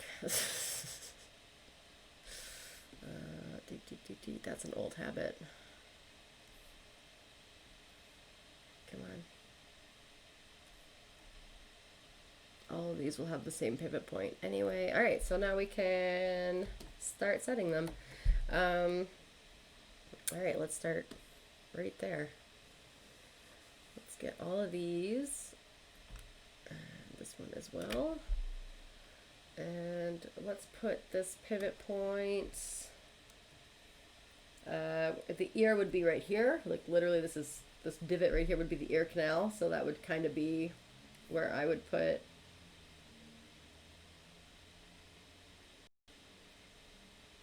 most of this. It's also where your head pivots from, is the ear. So since we're just doing the character, put it a little bit deeper. Since we're just doing the character's head, I'm gonna respect that. It won't necessarily be floating from the middle. It wouldn't be somewhere in here. It wouldn't be floating from there. It would be floating from somewhere in here. So we'll do that, and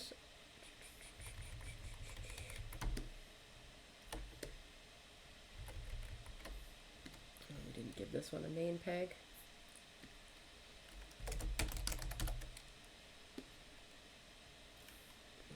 Okay, skull, oculars. These are going to get moved.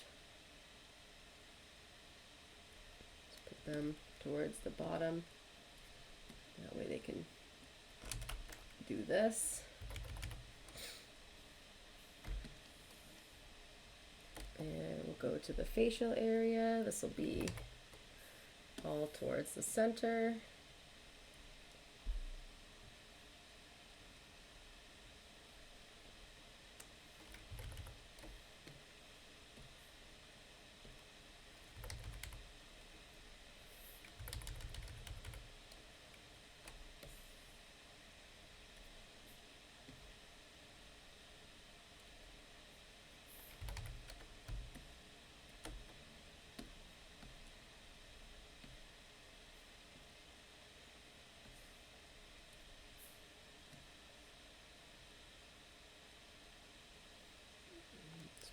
About here.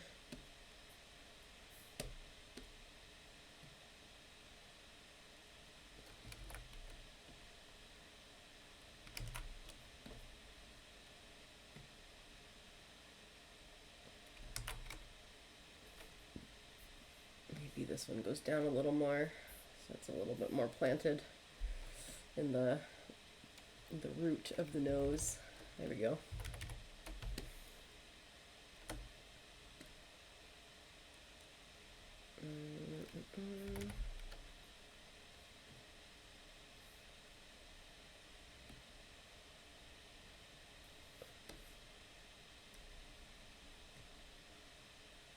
Bring this up a little. And put the eyebrow up here.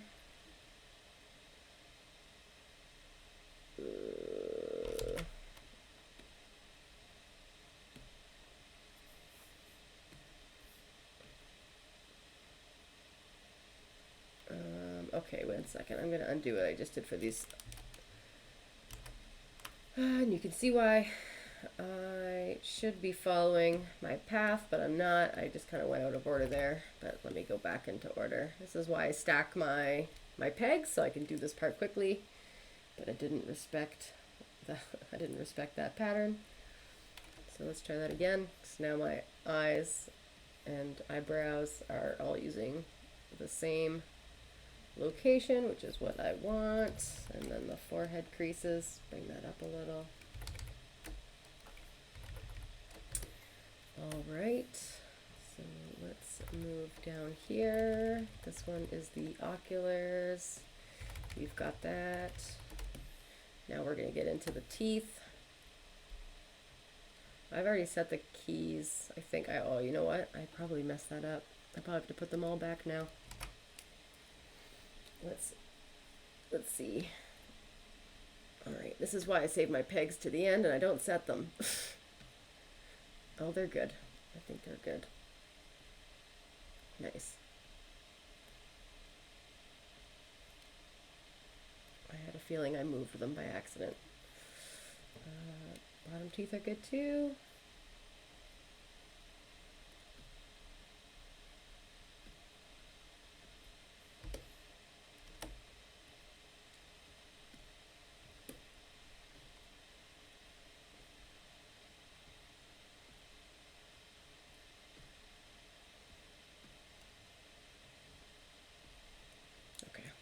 All right, great. All right, so let's do the jaw. We'll do the top jaw.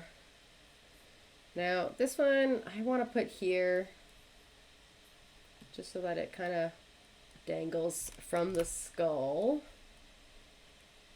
I think I'll probably want to put this peg for all the teeth in the same spot.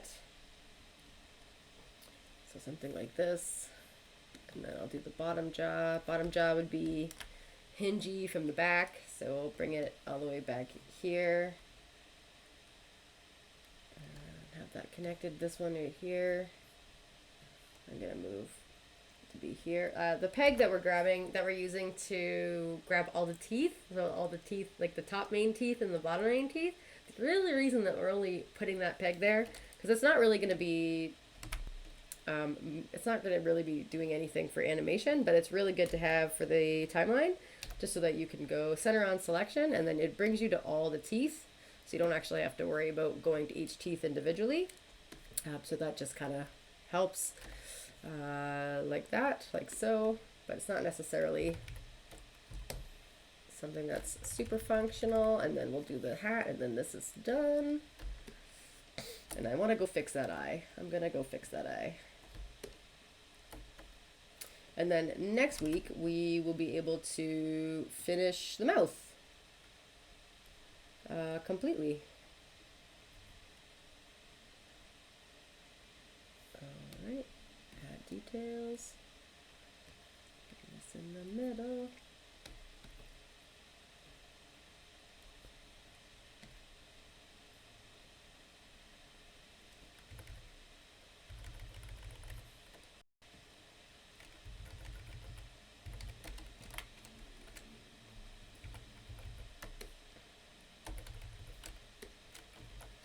And I gotta put this a little higher. So where is this located for now? This needs to be on top of the jaw, which is here. So this is gonna go here. And we're gonna need to add the auto patch from the jaw to cut that little line. So we can do that as well. Let's get the auto patch. And let's cut the ocular. It's actually gonna go over here. I think, no, where's the oculars? The oculars are in the skull.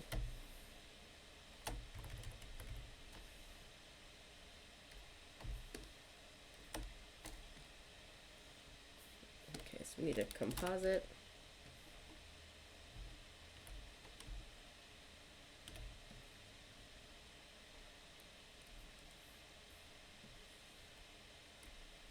There we go. That looks better. All right, now let's fix this eye. I don't like where the pivot point is. All right, let's see. How do I want to do this? I've moved some of these things with the static transformations. Do I just want to use another static transformation? But I didn't move these.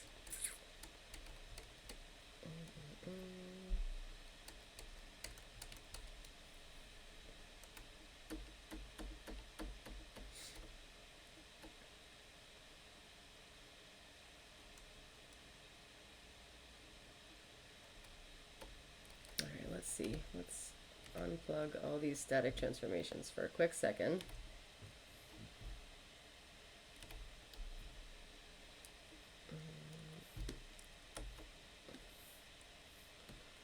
And we've got this here.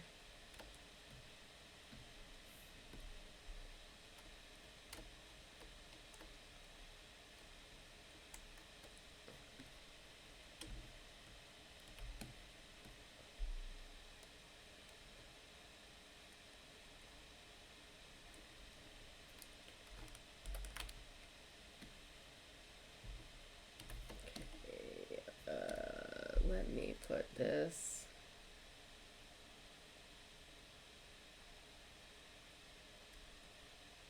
here. All right, and the reason why this looks, you can't really see it, but it looks a little better. I gotta still flip it though.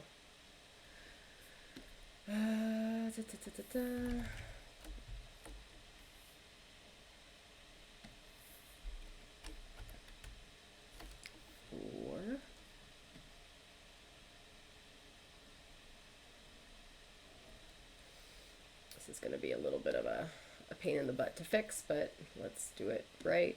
Okay, so we want the eye main. I want this peg to be here, kind of like this one is. So I'm going to, it's tough to see though.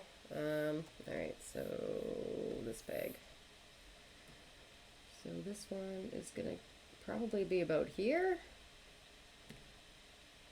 Close. This is always annoying.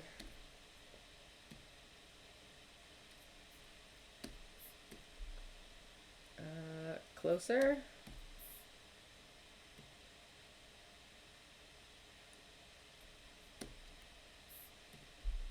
Okay, better. Now it's on the line, so now it'll follow the design based on that. So now, I've already created another drawing, so I don't have to really worry about what's on the inside, but I do want to make sure I get all the layers. And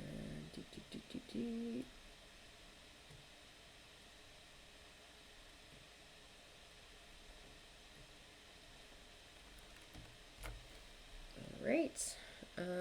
Right, I've got that in the right spot now, and all the pivot points are gonna be a little bit better. Let's see. I can create new static transformations, which is probably going to be easier than trying to figure out how to do them individually. And I got to put my deformers back where I need them. So let me deactivate this. Okay, let's change the deformer. Yeah, I'm happy. It's almost done. Next week it's going to be pretty done.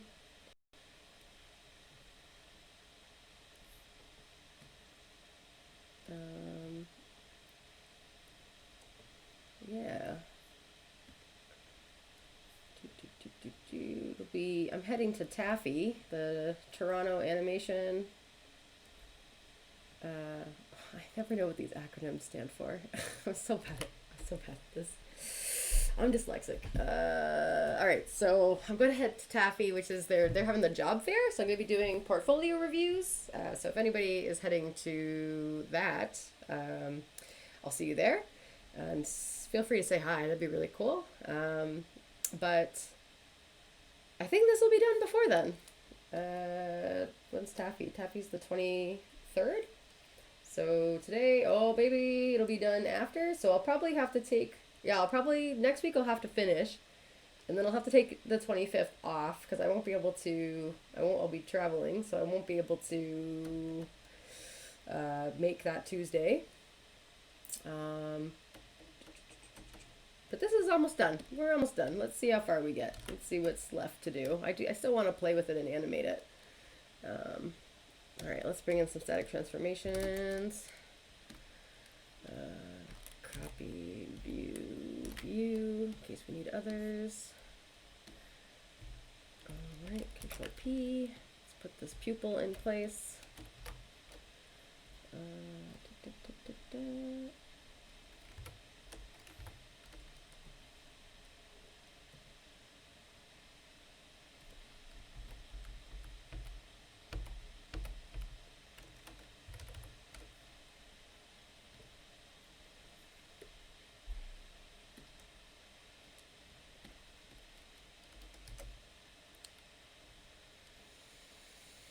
Okay, I got that.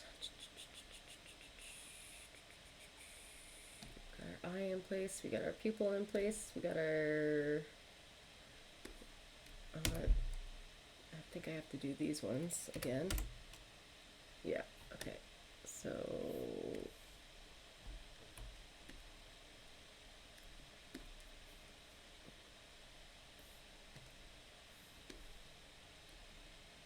Do this one more time. Oh, actually, we just deactivate them and then I'll have to reset them. All right.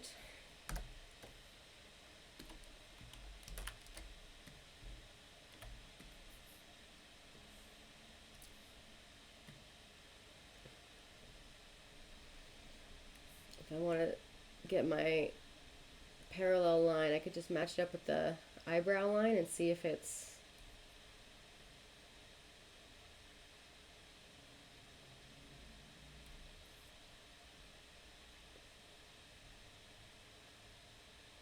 okay, there we go.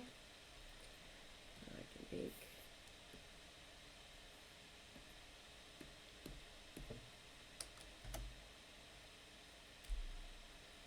those and pull them off. The reason why we build our eyelids in the center is because when Animator resets the peg, it just brings them back to their default center, and so every blink will kind of be the same, which is nice. So, yeah. Oh yeah, it'll be fun, Brett. And I don't know, I forget which province you live in, but are there any animation festivals out there? I don't know how many there are in the interior. But other that or Comic Cons, that'll be a good place to go for similar things, similar reasons.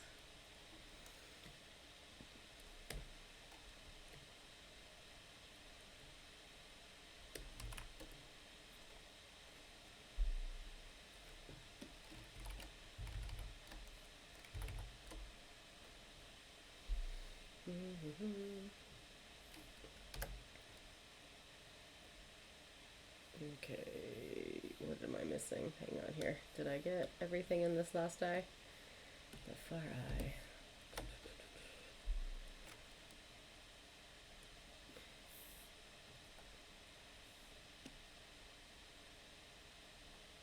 Oh, I don't like how everything is so crooked. That's the only thing. I wonder if I should have straightened out the eye. Reset. How come that's so big?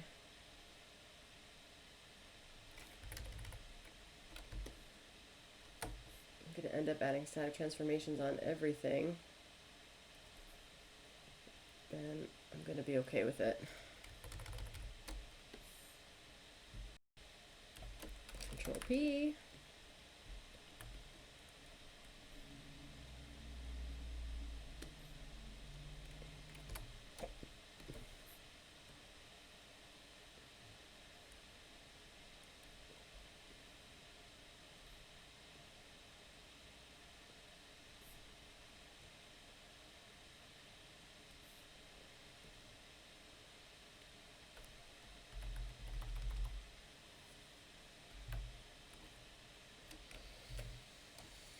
Okay, static transformation, we're gonna bake, close.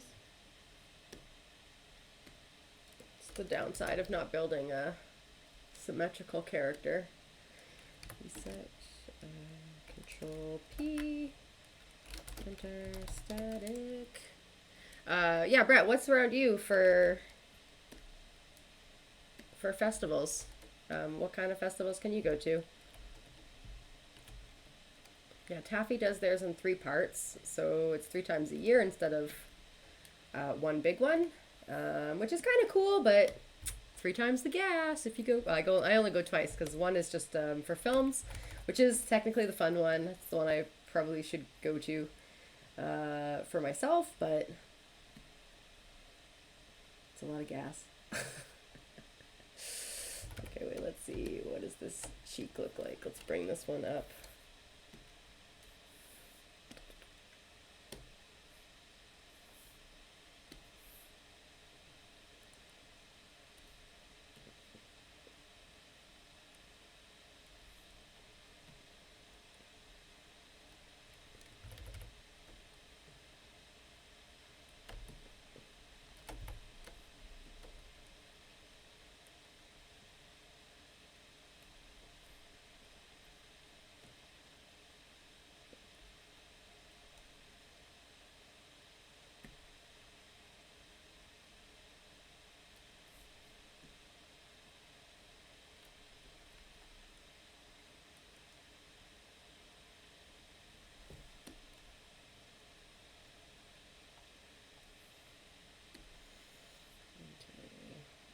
Big. I don't like how long that one is.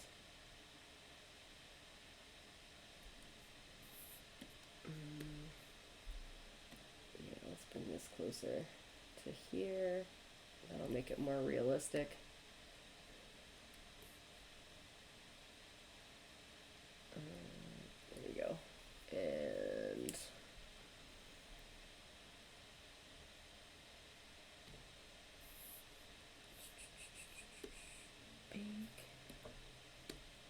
I'm going to delete this. And I'm just going to use the deformer. I'm going to cheat. Just make this smaller.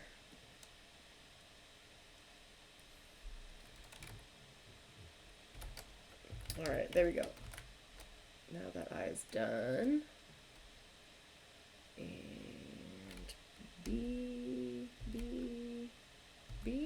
Reset? Nope. Activate.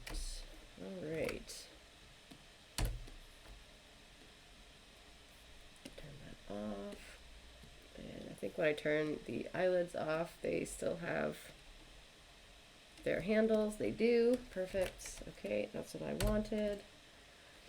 Now we need our eyebrows back on. It looks so weird with the eyebrow. Okay, now we got the, it's like a happy, but that is 6. We should probably stop today.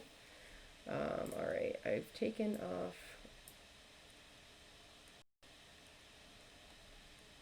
the static transformation. Oof, playing with fire right now. What am I doing? I've got this information here. Let me deactivate it. Deactivate, activate. Let's delete that. Let's bring in another one. Static. And let's take this immediate parent. Ooh, hold your breath.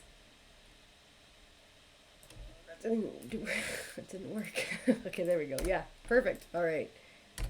Excellent. Yeah. All right. And then next week we will be finishing up this teeth. Are these teeth extending the exposure? What's going on here? F5. Oh.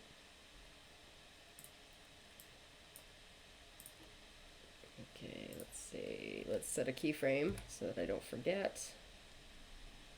And let's go here and hit F5. Let's go here and hit F5. All right.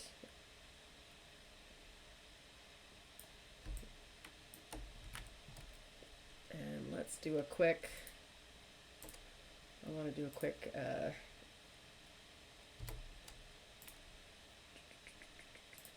deactivate.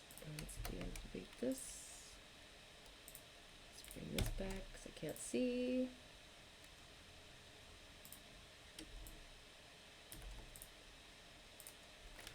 All right, so now the goal. So see how the teeth are moving up? So that might be a little bit difficult to whoop. Let's lock this. We'll do a quick, I want to see this. I'm dying to see this mouth in action, so let's see. Before I call it quits for today. Let's get to the teeth.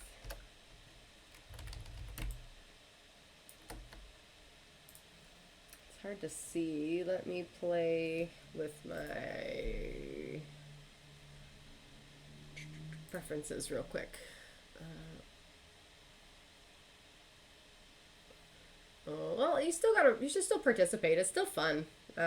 Just the size. I think that, sometimes the smaller, to be honest, I've been to a lot of conventions and like the smaller ones are really nice because you get to make friends, you get to meet people. I will say that the big ones, it's almost too much.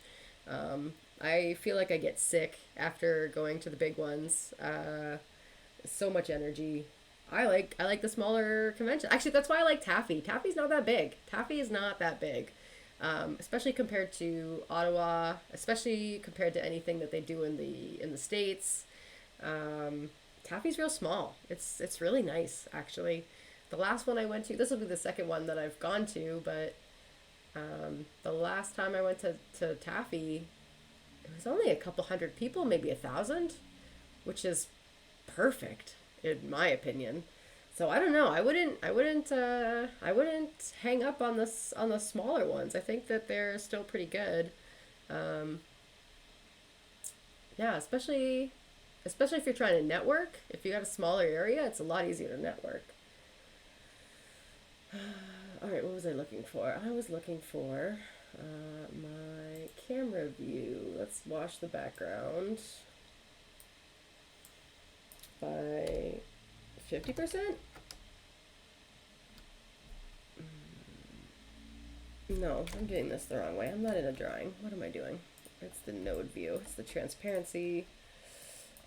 Transparency is 70%. 80% is. I want to go. This is going to help me.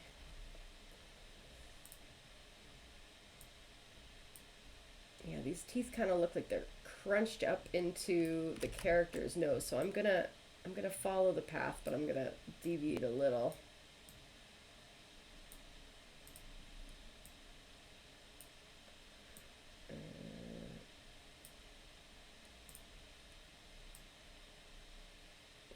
There's no tooth here. Okay. And I know that I need to add some more deformers here. But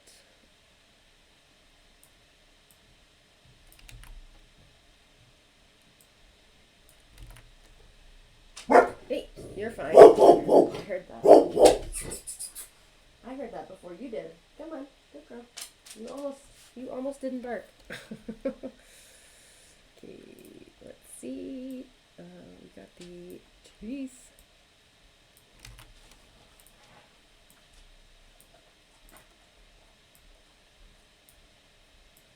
Okay, I'm not moving my jaw, but I am gonna have to. We're almost there.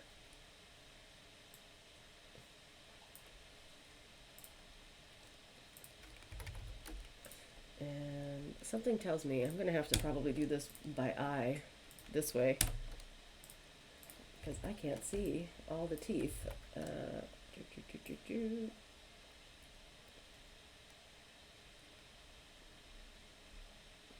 Yeah, so I don't want to have those teeth going backwards, so I'm gonna take away these keyframes. I'm excited to try this. 6? No, 7. Alright. So something like that. Something like that.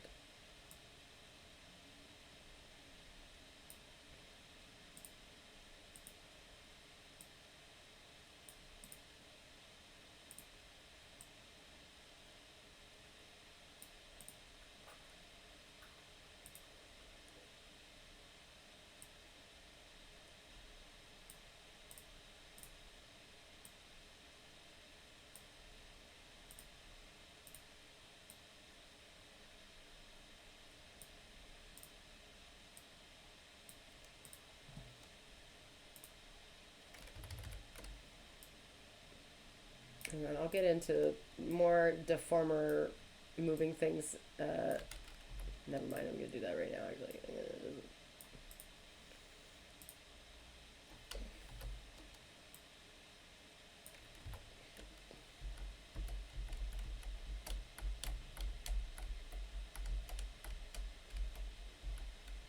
Okay, but I still need to do stuff with the jaw and whatnot, so. Probably be a little more like this. And I think maybe this top teeth need to be on top.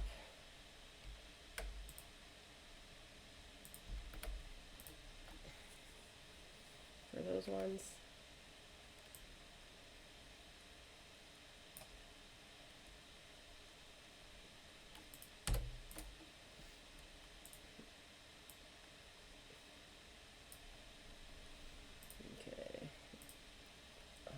Gonna be tough. Okay. Anyway, I gotta stop. I want to keep working on this, but I gotta stop. All right, that's it. Let's see. Yeah, there can be a good side to it. However, I wanted to experience so much more. Yeah, you will. You will. Just you gotta think about it. You gotta plan. You gotta know it in advance if you want to go to the Toronto ones. Ottawa, I would say Ottawa. If you want to go to a big one in Canada, I would say the Ontario Animation Festival is really good. If you want to experience that, if you wanted to experience the festival, like Ontario or Ottawa Animation Festival, you can go to TAC. But that costs a little bit more money. So that would get you into the professional side of things. So you get like double the experience. So that would give you'd see like behind the scenes of a lot of the presentations. That's kind of the more professional side of things. All the CEOs go there and they network and they schedule meetings and they talk about stuff for the rest of the year and all those kinds of things. And then the actual OAF pass for the students, Anima pass, that's when you get to see all the animation. So it's a lot. It's like 5 days of just pure running around.